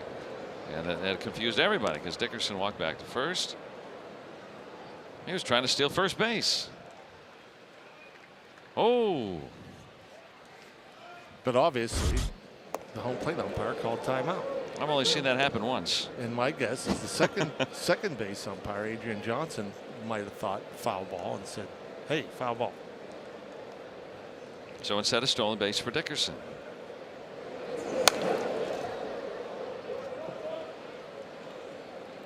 Two homers and a steal tonight. And in scoring position with 2 outs.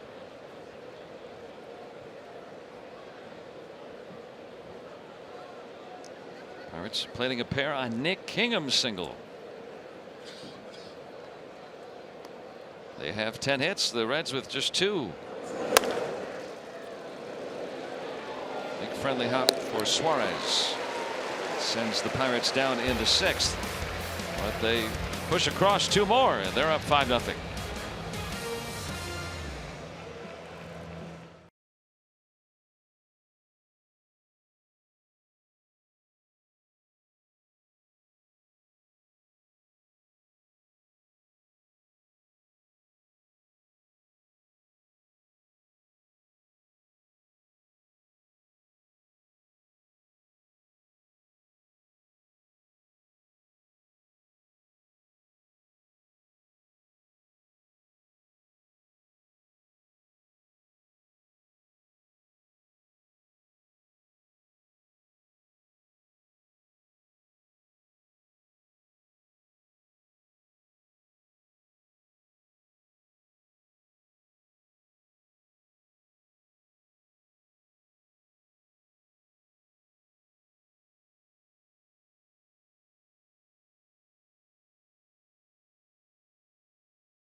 Get some great wearable custom Pirates gear, including a Heather jersey cap and Parrot socks, and do so while giving back to 10 Miracle Leagues supported by Pirates charities. These leagues, like the one near Pirates Spring Training Home in Bradenton, give children with disabilities a chance to play baseball. So tune in July 28th, get some unique gear, and help some of these incredibly helpful organizations. These are great folks associated with Miracle League and in our area, and of course also throughout the country. It's a really worthwhile cause. And Robbie has some more on the Miracle League too. Yeah, Joe, another guy who could vouch for that is Sean Casey, a Pittsburgh guy and a Cincinnati Reds Hall of Famer, and he had this to say regarding why you should all be a part of it.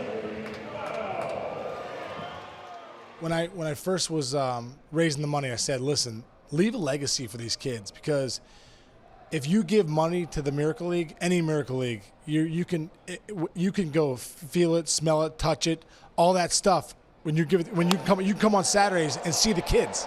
I think that's the biggest thing. So for me, with the Miracle Leagues and people that donate, it's that come on out and see where your money's gone and see the impact you make in the community, because it means a lot. And Sean was obviously a driving force of the Miracle League in the South Hills. He, along with Mike Sherry, helped get that thing started. And Joe, as you mentioned a moment ago, visit pirates.com/PCN. That's PCN for Pirates Charities Night. Or call 412-325-4888. It's going to be a fantastic night. I am not going to be at the ballpark that night. I will actually be up in Cranberry, and we'll be broadcasting from there at the Miracle League Field in Cranberry. It's going to be a lot of fun, all for a great cause. The Miracle League All-Star Game.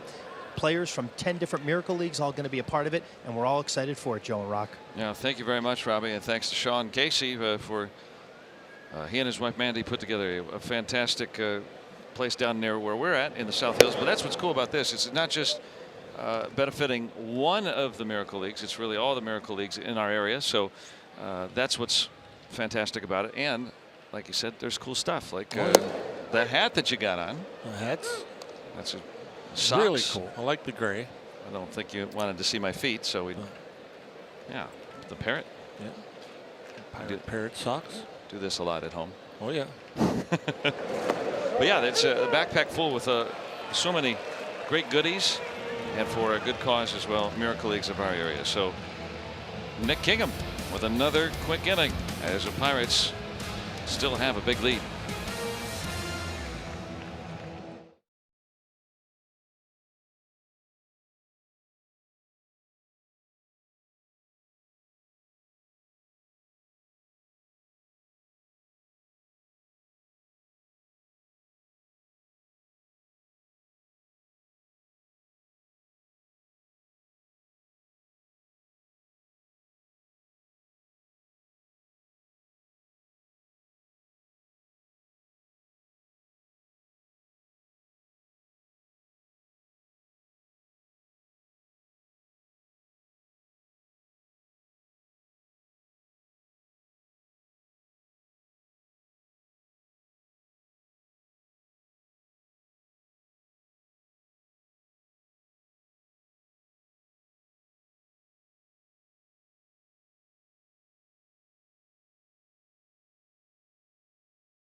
Sportsnet is brought to you by Barrel Automotive.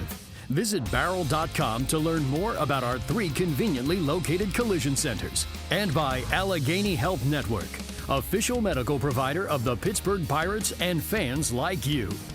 Let's go Bucks! Pirates 5, Reds nothing. 7th inning coming up. Pirates trying to make it 8 consecutive wins. Between innings, Nick Kingham, who's been through 6, pitched through a rain delay tonight. He's only at 69 pitches. Think of that. 69 pitches through 6. He threw 14 before recording an out. That's remarkable. First yeah. 2 batters. When you put it that way, I mean, he's just given up 2 hits. Coming off a 6-pitch inning against the 2, 3, and 4 hitters in this Reds lineup. And he had a 5-pitch inning earlier. And this is a Reds team that has went into the All-Star break very hot offensively too. Amir Garrett, 3.59 ERA, 45 games, 56 strikeouts. Began last season as a starting pitcher.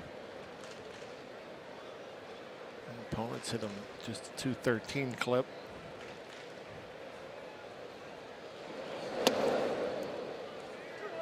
By the way, here's another thing, the whole Lorenzen thing. He came in and ended up, giving up some runs, and we talked about it. He went pinched hit before he took the mound, got dirty, got on an error.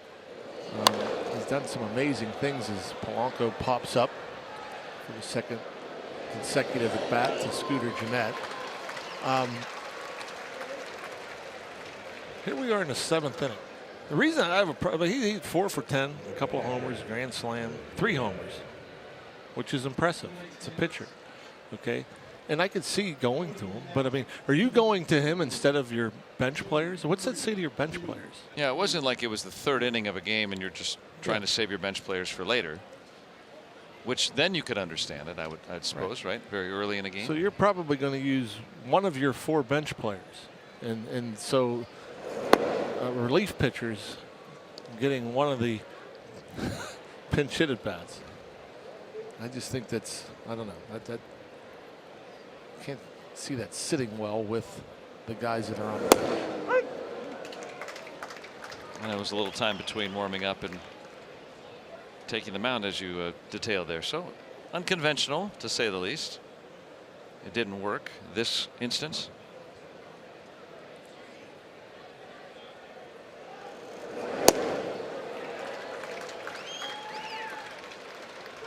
Diaz doubled off the lefty Crockett last time he faced the lefty. That was his last at bat. One of the leading hitters against left-handed pitching in the league.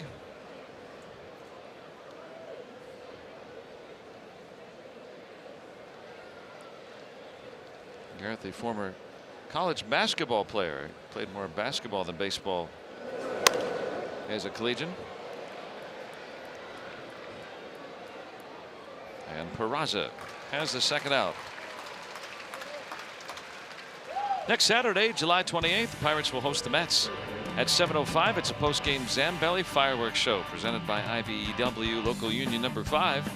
And there'll be a Jim Beam block party on Federal Street before the game. There will be an Italian theme going on with some live music, some food trucks, and alumni autographs as well. So go to pirates.com/fireworks. Join us on Saturday the 28th, a week from tonight.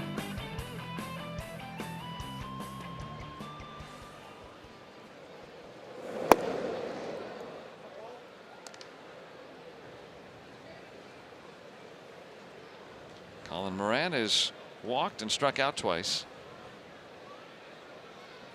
after that 4-hit night yesterday.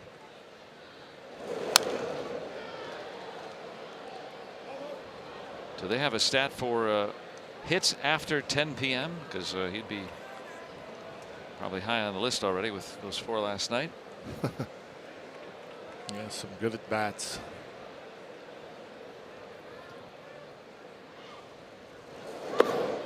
And he's a guy, I mean, when you look at his approach, his stance, I mean, it all seems so basic, so mechanically sound. You don't see guys like this slump for very long. I mean, not a whole lot of movement. He's square with his feet. You know, where he starts his hands, his hands are starting in a pretty strong position, so there's not a lot of hand movement.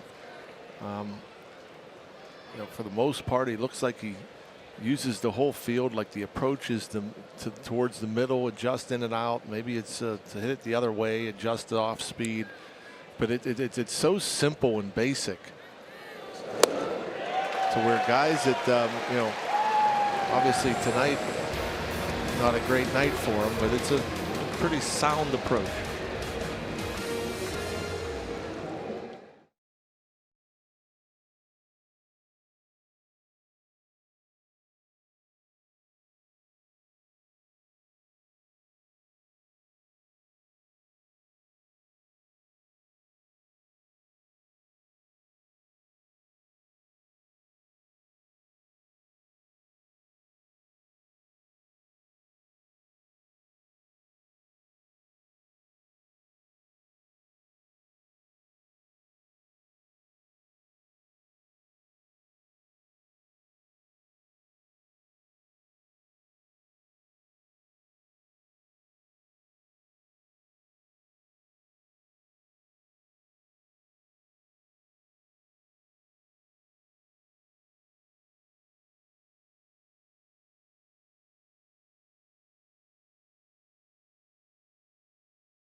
RBI Baseball 18 delivers an all-new franchise mode and much more. RBI Baseball 18 available now. Learn more at rbigame.com. It's rated E for everyone.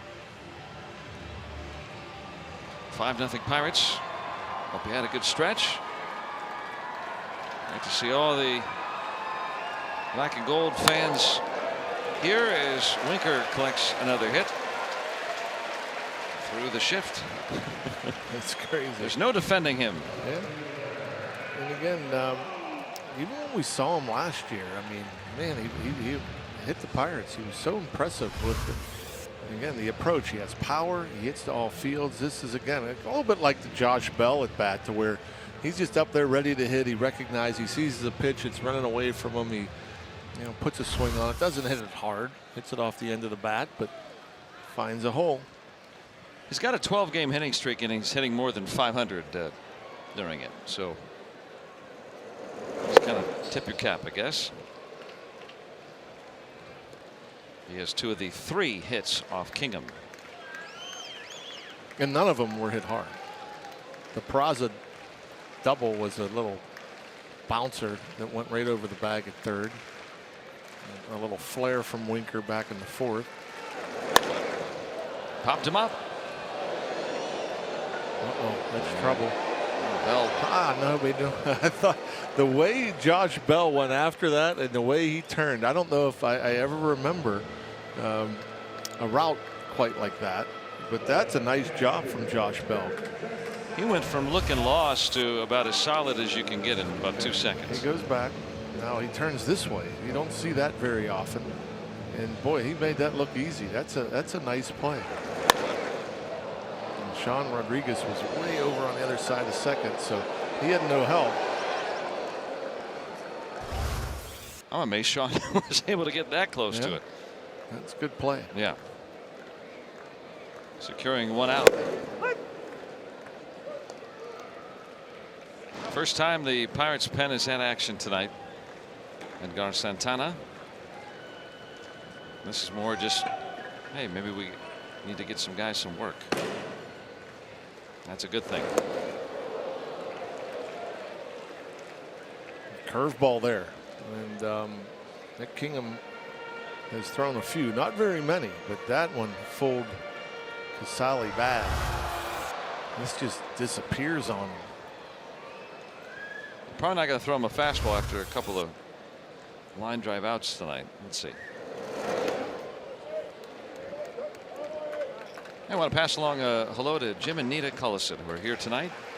Some of the many Pirate fans have made their way here to Cincinnati to take in some games over the weekend. Long-time Pirates season ticket holders back to 3 Rivers Day. So good to see Jim and Nita here tonight.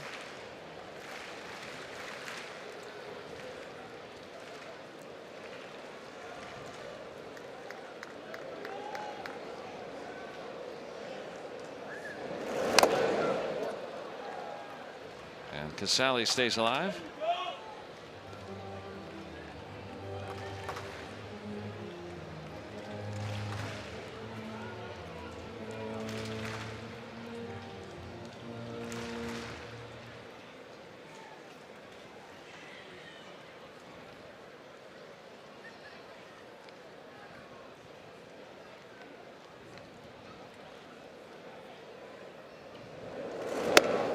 Now even up.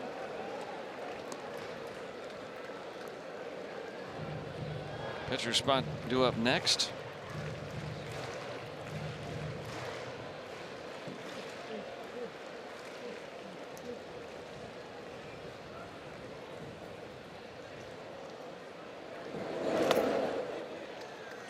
Rare deep count.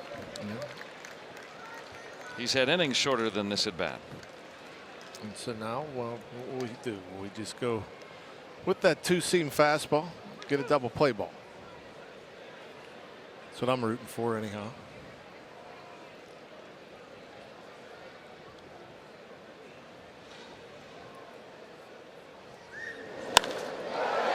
Instead, deep out to left. And just enough. Casale hitting a 2-run homer, and the Reds are on the board.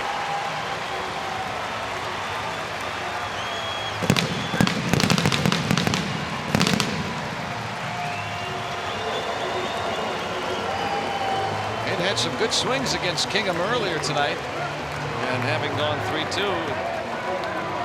Sally got one more good one. And just enough too is this fastball, and they're going to take a look at it to make sure that it did clear the fence. I'm going to say, based on Dickerson's reaction, he thought that it was in the seats.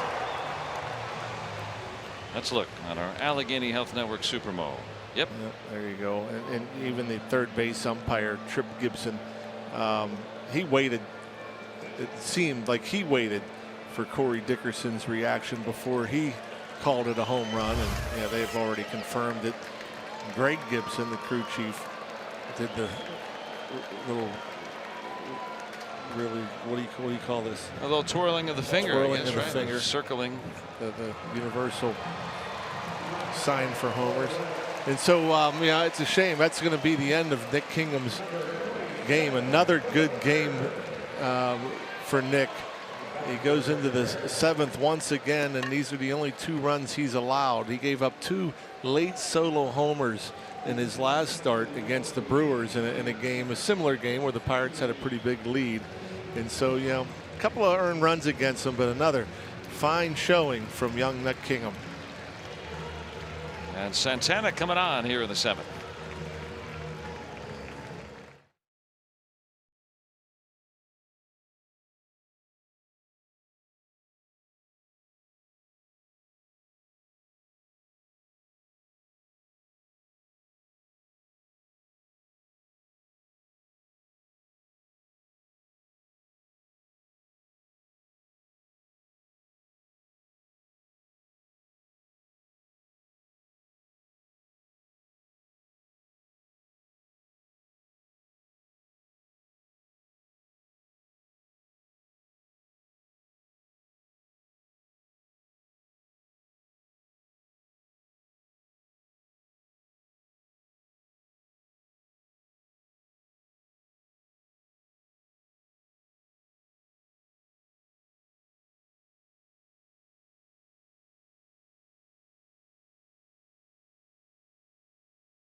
Playing the Cardinals right now. I mean, that guy.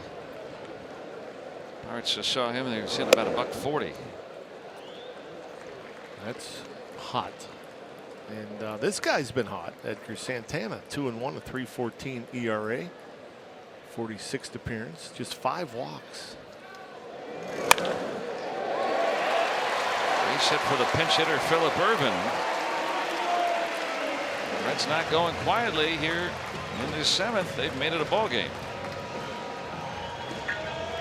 Kingham done after 6 1/3 tonight and was blanking the Reds prior to the home run. Again, another solid outing, really for the 3rd time in a row. And just a bunch of soft contact. I mean, there really hasn't been a whole lot going on. He made Votto look bad, and Suarez, he struck out and got on a weak grounder. Duvall, lazy fly ball. Yeah, it was impressive stuff. Other than the 2 little flares from Winker, Thorne and the Pirates side. And Casale saw him pretty good. Casale, as you mentioned, you were right on. I mean, he hit the ball hard twice on the fastball, and full count there from Nick Kingham. He had to come in with that fastball and just didn't have the greatest location. So 6 1/3, 4 hits, 2 runs, a couple of walks, 3 strikeouts, just 79 pitches. Yeah, that pitch efficiency, and that's not the first time he's done that too. So Fun to see from a rookie. With a good lineup. Doesn't get that call with that strike.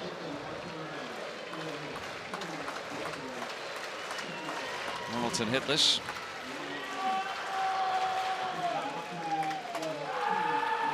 Reds already scoring more than they did last night. They've not had many scenarios tonight. They went 0 for 10 with men in scoring position yesterday. And then the Pirates added on late. They had a lopsided victory.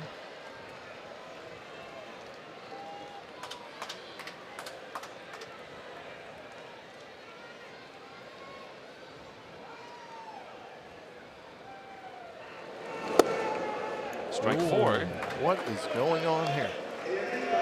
Yeah, misses the target. Diaz has to go to his backhand.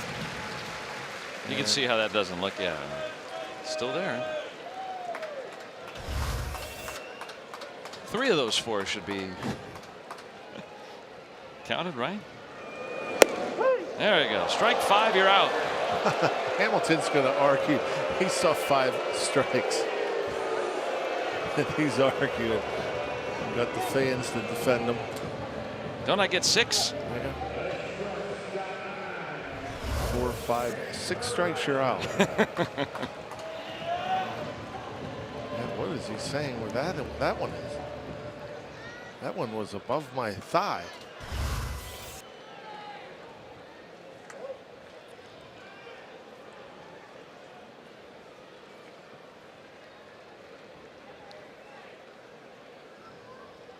He has not looked good this year.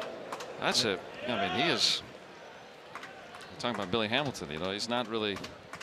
And that's one where had you, a good stretch. You might go back and you might ask the hitting coach or teammate or so and say, wasn't that ball up? You know, you're not seeing it well and you're thinking, oh, that ball was up, or, you know, up. It wasn't up. Right at. And that's that. So Santana quells the noise and keeps the boys up by 3.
You buy the Chevy Silverado and your Western PA Chevy dealers. And by Levin's, the official furniture and mattress supplier to the Pittsburgh Pirates. For the best quality, service, and value, shop Levin's. Let's go Bucks! Pirates hoping for a win. Nick Kingham hoping for a win, and thanking Santana and Diaz for getting them out of that inning. That was as much about maybe get some guys some work after the All-Star break too. I mean, you know, we saw Musgrove go deep into the game the other day when the Pirates bullpen had been taxed quite a bit. So certainly, if needed, I think Kingham could have probably kept going. But now the Reds go to the bullpen again. Look at the year Jared Hughes is having. 2-3, a 1.44 ERA. And that sinker ball's working. Opponent's hitting just 229 against it. He's got 6 saves. They've shuffled up the pen. Iglesias has had a brief DL stint earlier this year too. Once in a while they try to match up when Iglesias is down. Bell going for 4 hits tonight. Talked with Jared yesterday, doing well. He and wife Kelly, their son Will, had a little time back in Texas where they make their home over the All-Star break. Wishes everybody in Pittsburgh well, of course, as always. Come on. I think he was being nice, Jared Hughes. Well, yeah, very rare for him. You think that guy is being nice to anybody? Look at that face. Kyle Crick is getting up. You're showing us Look at his face. How hard was it for him to make that face? You got a picture of Hughes in the media guide here, and you would never think the way that he storms in from the mound. He's got his mouth agape like that, and then that scowl. That's the nicest man on earth, by the way. I told him that. I told him that exact phrase. I said, "You're the nicest man on earth." He goes, "No." And then one of the reporters was there. He goes, "Well, at least top 3." Yeah, he's the nicest guy in the world. As Bell picks up his 4th hit tonight. Yeah, Bell. Josh Bell and Jesse Winker are just doing whatever they want. Just everything they make contact with, it's falling in safely. It's resulting in a base hit. You don't see Josh Bell with too many infield hits, and that was an easy one. A little tapper. Nothing anybody can do about it. That's how it's been going. Pirates winners of 7 straight. And a bunt. It's fun to watch Sean Rodriguez play baseball when he's going right. I mean, he has been these last couple of nights. It's fun to watch. That's a good play. It's a 3-run game. You know, the Reds, after the 2-run homer in the bottom of the 7th, probably thinking, hey, we can get back in this. All we need is a couple base runners. Well, Sean Rodriguez saying, we don't have enough. We'll try to do whatever we can to score a couple more. And that's a perfectly placed bunt down the line. Jog down the first. Pick yourself up another base hit, Sean. 4 hits in the 2 games of this series. Joey Cora ready to get the windmill going. Jordy Mercer doubled his last time. He's bunting. And it's a sacrifice. Wow, it's just like you know, the old Red Stockings of the 1800s here. Yeah, how about that? Small ball. Let's look at our Nissan road ahead. Back then it was just a dirt path, and now it's paved. The Nissan road ahead. Ivan Nova will go against Man Harvey tomorrow in the series finale. See if the Pirates will be going for a sweep. Our coverage begins at 12:30 right here on AT CIN Sportsnet. Hope you'll be with us. How about that's the 2nd sacrifice bunt by a Pirates position player All year, right? Josh Harris. Well, there might be somebody that Not with the club anymore. Yeah, but as far as the guys that are here, Harrison has one, and now Mercer has one. And David Freese pinch hitting for Santana. And David Freese has been swinging the bat well for some time now too. I mean, it's this whole unit got a couple of men in scoring position. David hitting .310 with men in scoring position this year. With the infield in right at him. And Bell is out. So 2nd and 3rd. 1 out. They come on contact. And really, if it had been to either side of Jeanette, maybe they are able to score that run. I mean, and why not? I like going on contact. I mean, you're forcing the defense to make a play. Jeanette with a bad throw, only a nice pick by Casale, gets Josh Bell. pretty close play. Josh Bell got the cleat of the catcher Casale before he got the plate. A high tag.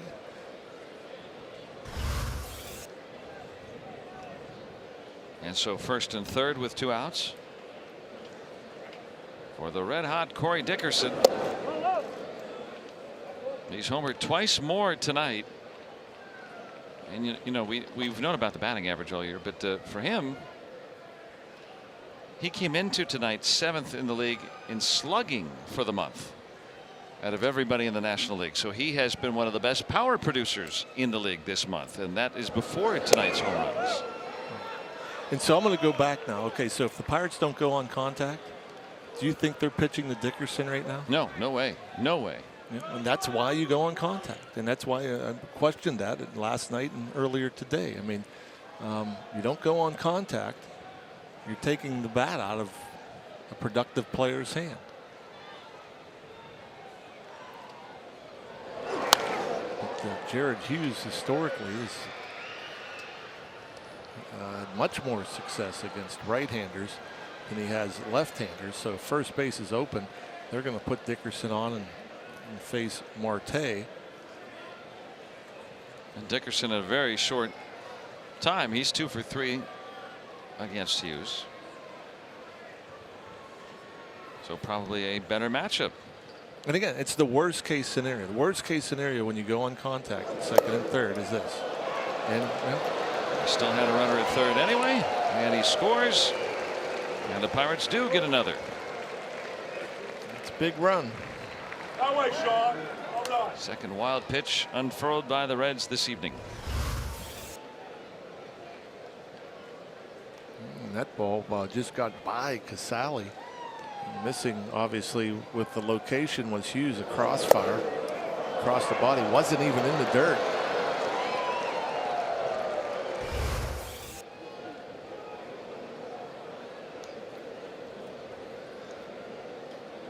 Now Freeze at second. Out to center. Hamilton has it.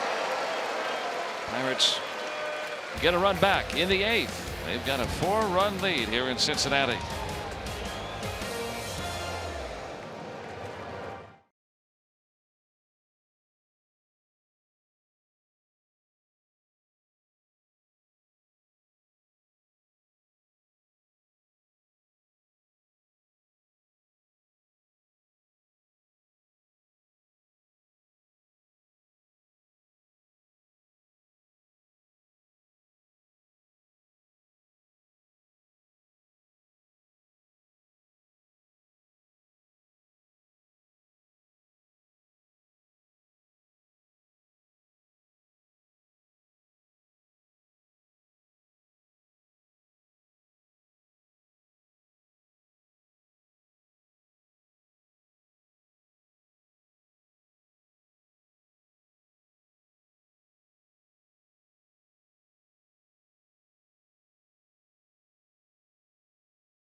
The 8th upon us. Kyle Crick next in line for the Pirates, and when they have had a lead in these close games, this foursome has been fearsome. Yeah, since June 15th. Vasquez nothing, Crick nothing, Santana, Rodriguez very little. Strikeouts have been there, especially for Vasquez. Yeah, it's just about 2 per inning for Felipe. And no runs for Vasquez and Crick. Not even no earned runs. No runs, period. 1.98 ERA for Crick. The opponent's hitting just 203 against him.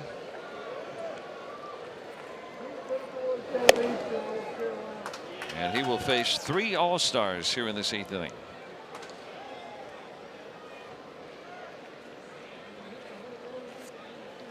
So if you're the Reds, this is the inning where they really need to at least have that deficit. And so Crick, if he wants to keep that streak going.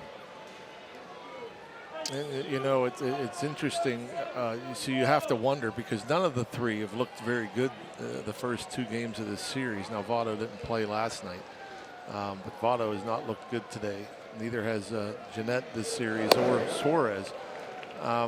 And so is it Pirates pitching, or are they just kind of off right now? That's the question you ask. But the way Jeanette's been swinging it, I mean, he's chasing a lot of pitches out of the zone. Yeah, he's been kind of just not picking it up, it looks like. Votto has been caught in between. Suarez has been out in front. I mean, maybe the layoff has something to do with it, although their layoff not as long, because obviously they were in Washington, D.C. and, you know, went through the. Jeanette hit a homer. Votto hit a homer. So they didn't have as much of a layoff, but they haven't looked good. So you got to give the Pirates pitchers some credit. Yeah, I mean, this is a tough lineup, and you know, the Reds coming in. That last 5 weeks before the break, they were one of the top scoring teams in baseball, and have been among the better scoring teams all year. Yeah, that's what's nice to see about the Pirates offense continuing to swing the bats well and score a bunch of runs, because you think, boy, yeah, this All-Star break's coming at a bad time. And Kyle Crick, fastball away from Jeanette, making him 0 for 3. Not giving him anything good to hit right there. That ball just running away. Yeah, and so when you have that long of a layoff, and obviously the Pirates with the winning streak and that big series sweep of the Brewers, you think, man, it's a bad time for an All-Star break. But they've picked up right where they left off. Yeah, they've outscored the Reds 18-3 in this series. Raisel Iglesias, the Reds closer.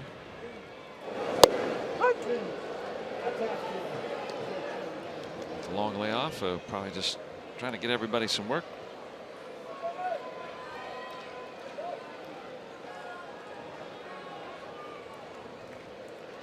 Crick against Votto, now a 6-time All-Star.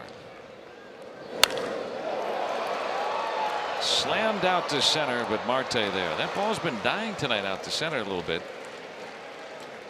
at least off the bat of the Reds. So 2 down. And you want to make your plans for next Sunday, the 29th. Pirates are going to host the Mets at 1:35. There will be a Pirates Hulk bobblehead for kids 14 and younger, courtesy of Allegheny Health Network. And every Sunday has the #1 Cochran Family Fun Zone out on Federal Street before the game, and kids can run the bases on the field after the game. Thanks to Rivendell. Go to pirates.com/kidsdays. So Crick has taken care of the first 2 Reds here in the 8th. Diaz got a piece of him. Right back in the mask. Yeah, right. Middle of the mask. Francisco Cervelli, who did some work out on the field before the game today, he knows all too well about that.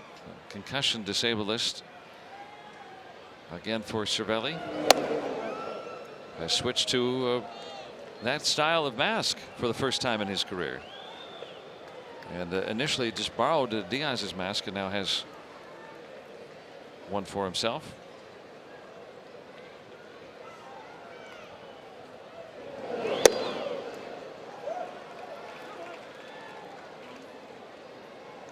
And beginning to resume some baseball activities, and concussions never easy to figure out, but I mean, when Cervelli prior to having that series of foul tips in early June. Boy, he was one of the best hitters in baseball. That's no understatement. He's back out today trying to get back in action. Yes, there's sun in Cincinnati. Yeah, there was a little bit of sun. They literally had to take the tarp off for that little workout. Some guys took grounders, including Francisco, took some grounders at first, and then just he and Josh Harrison took some swings.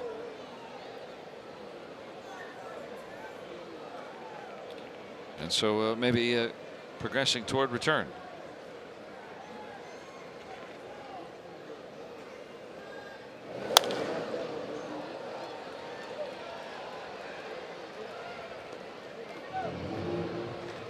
Suarez 0 for 3 tonight. That all-star trio of Jeanette, Votto, and Suarez are 0 for 10 this evening. Only Jeanette reached. That was back in the first inning on a walk.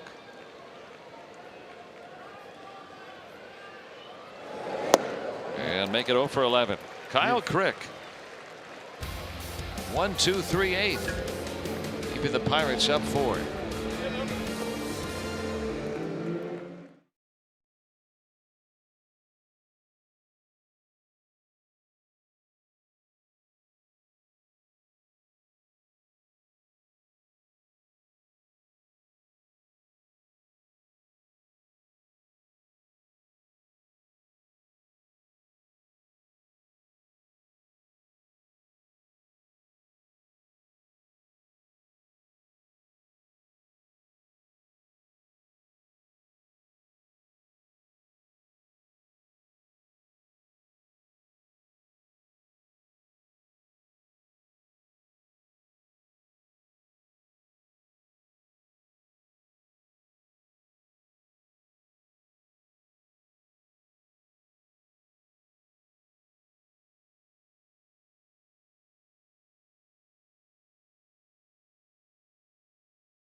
Been a fun night here in Cincinnati. The Pirates trying to win their 8th straight game.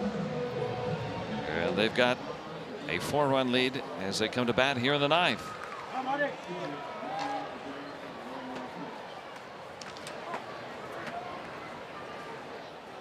See if we can have some more fun. It'll be tough though against Iglesias. One quick out. Marte did get a hit back in the first to extend that hitting streak. His first work since the All-Star break, a 2.36 ERA, 42 innings. Opponents hit just 196 against him.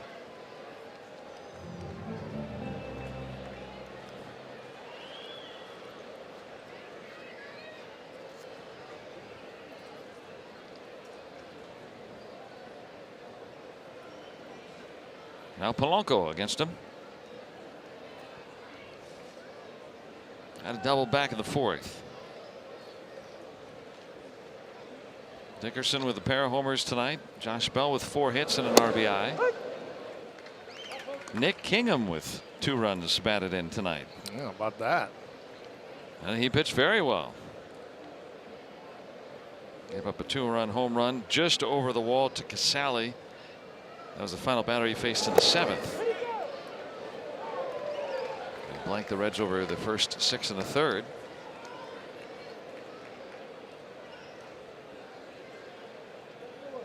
And Felipe Vasquez. Pirates like to get him some work.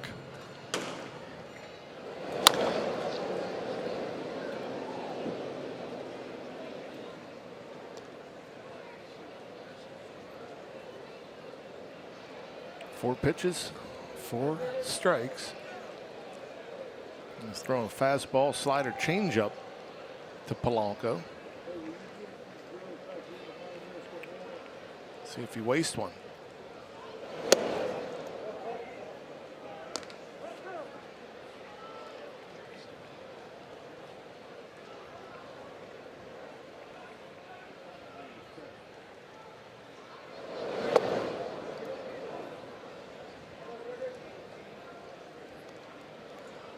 Polanco with that double, now a 6-game streak.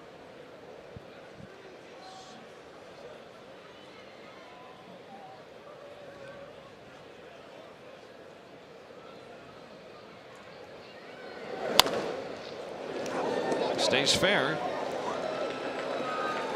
And the Pirates gone for the second out in their half of the ninth.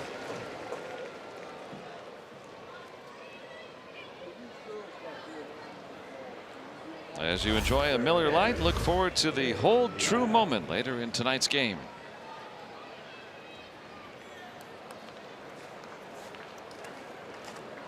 Well, hopefully it'll be the hold true moment. I guess Vasquez coming in, making quick work of these Reds. Bottom half of this ninth. Brief rain delay tonight did not daunt the Pirates.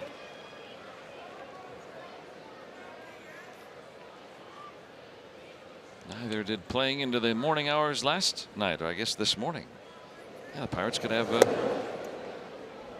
2 wins in a day, just as they did on Saturday. That was a doubleheader. Last night's game wrapping up about just prior to 1:30. Hey,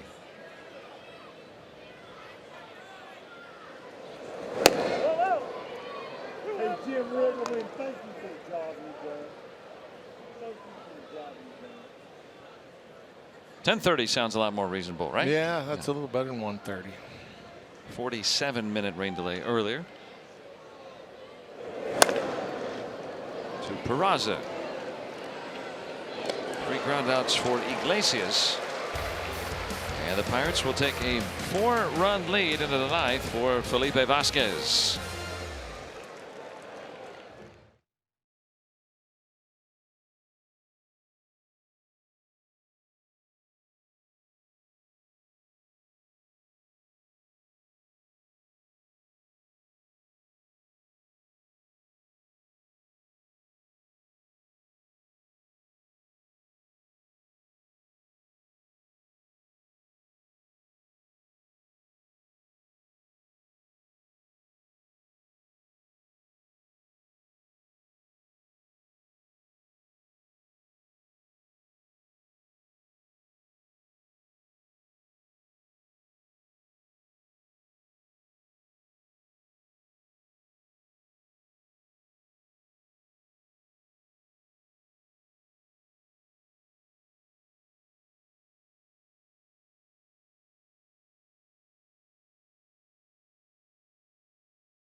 Nova facing Matt Harvey of the Cincinnatians, and we'll have it for you beginning at 12:30 with Pirates pregame, presented by WB Mason.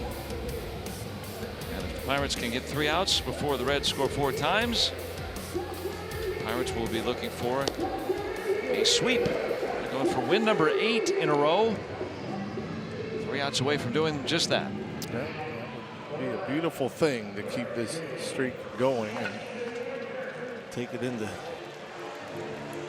since he's neighbors to the north. As Vasquez looking to shut the door here, finish this one off, lower that 3.05 ERA, 57 strikeouts in 41 1/3 innings. As the longest active scoreless streak going on in baseball right now.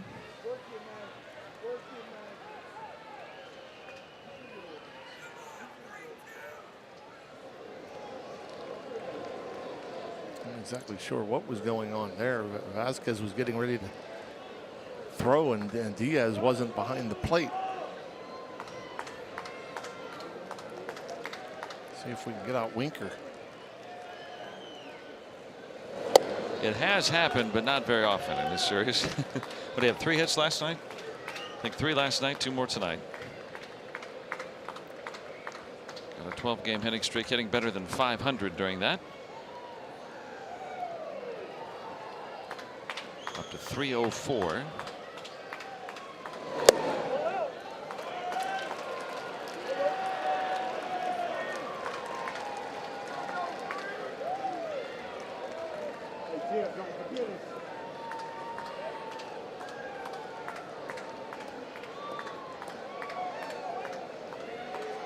You're in the break.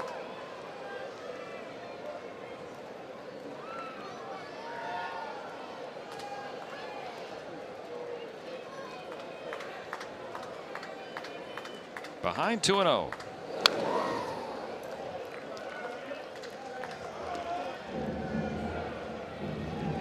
Usually lefties are something that left for the better lefties to stay in there. Against Vasquez, only Josh Hader with limiting lefty power better over the last 2 seasons.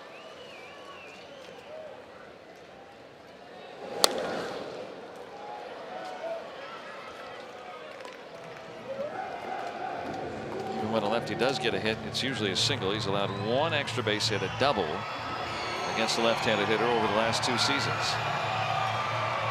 And if you want to get a hit off of Vasquez, you should do it early.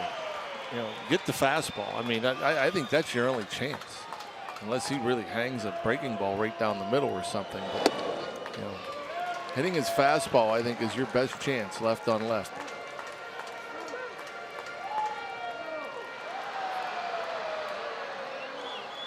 And he throws his share. I mean, and that's about against lefties. He throws more fastballs to lefties than he does to righties. I wouldn't have thought that.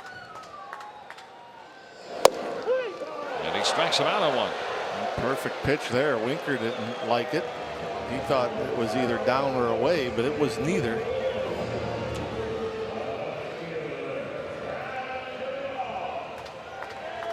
Didn't bat an eyelash of that one. That's paint right there. Outside corner at the knees. But yeah, Vasquez throws his fastball to lefties 69% of the time. Righties see it just under 65% of the time. So a little more frequently. Chase. Duvall hitless in 3 trips tonight, average down to 199.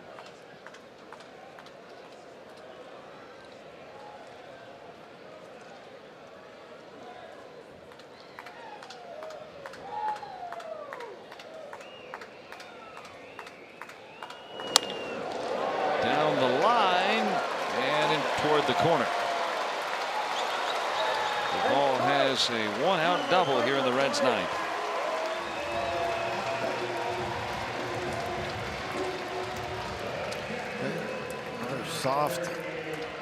Softly hit ball against the Pirate pitcher. A little jam shot.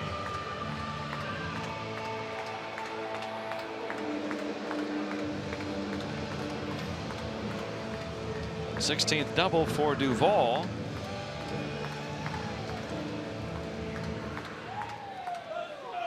And Casale, who hit one just over the wall, accounting for the Reds' runs. That was what sent Kingham to the dugout.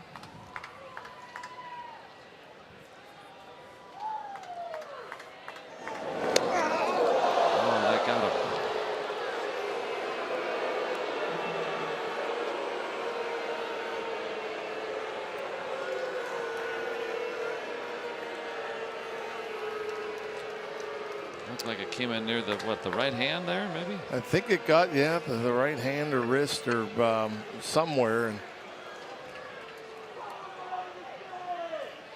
one of those where you're, as a hitter, you're geared up for that fastball and you see it and you start your hands and it's almost like you're hitting the ball as much as the ball is hitting you. I mean, that's what it looked like had happened. Look on our Allegheny Health Network Super Mode. So you see the hand start forward and it got him right below the right elbow and then came and hit him on his side. But the painful part is the right arm. That took the brunt of the velocity.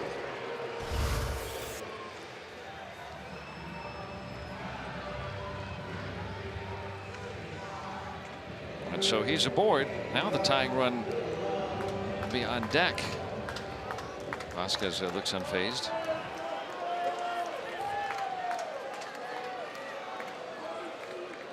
With the pitcher spot in the 8th position, Tucker Barnhart will pinch hit for Iglesias.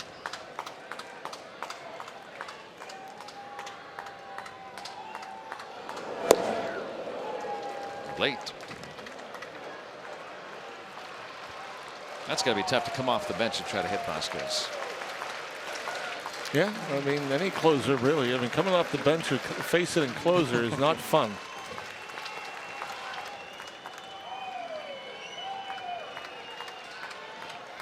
Barnhart is hit into 8 double play balls.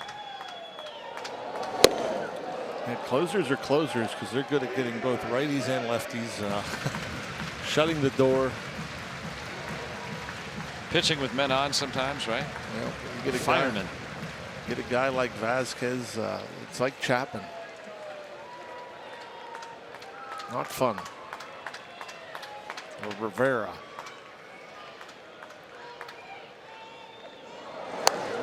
Watch out. Look at the locations there. I said Rivera. I meant Rivero. I thought you meant Mariano Rivera. Yeah. Right. I said Rivera. Yes, you did. Mariano Rivero. No, you said Rivera. Okay. Yeah, I couldn't imagine. That's one guy that I thought would do a spring training game or something would be neat to face. Mariano. Let's go with the first name.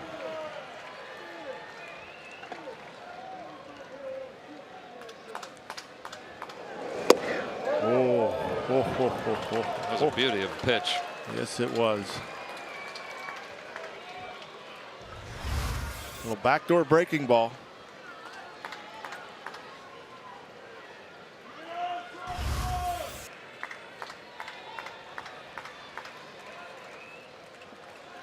Now where do you go? Working around that zone. Oof. And I like that. Stay hard. As late as he was. The foul ball he hit just about out of Diaz's mitt and almost hit Hamilton on the on-deck circle. So why speed up the bat with a breaking ball, especially one that breaks in towards you? Just go back to that heat.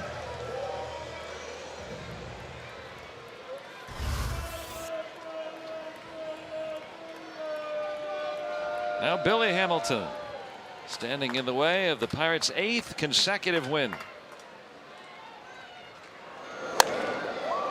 Softly hit.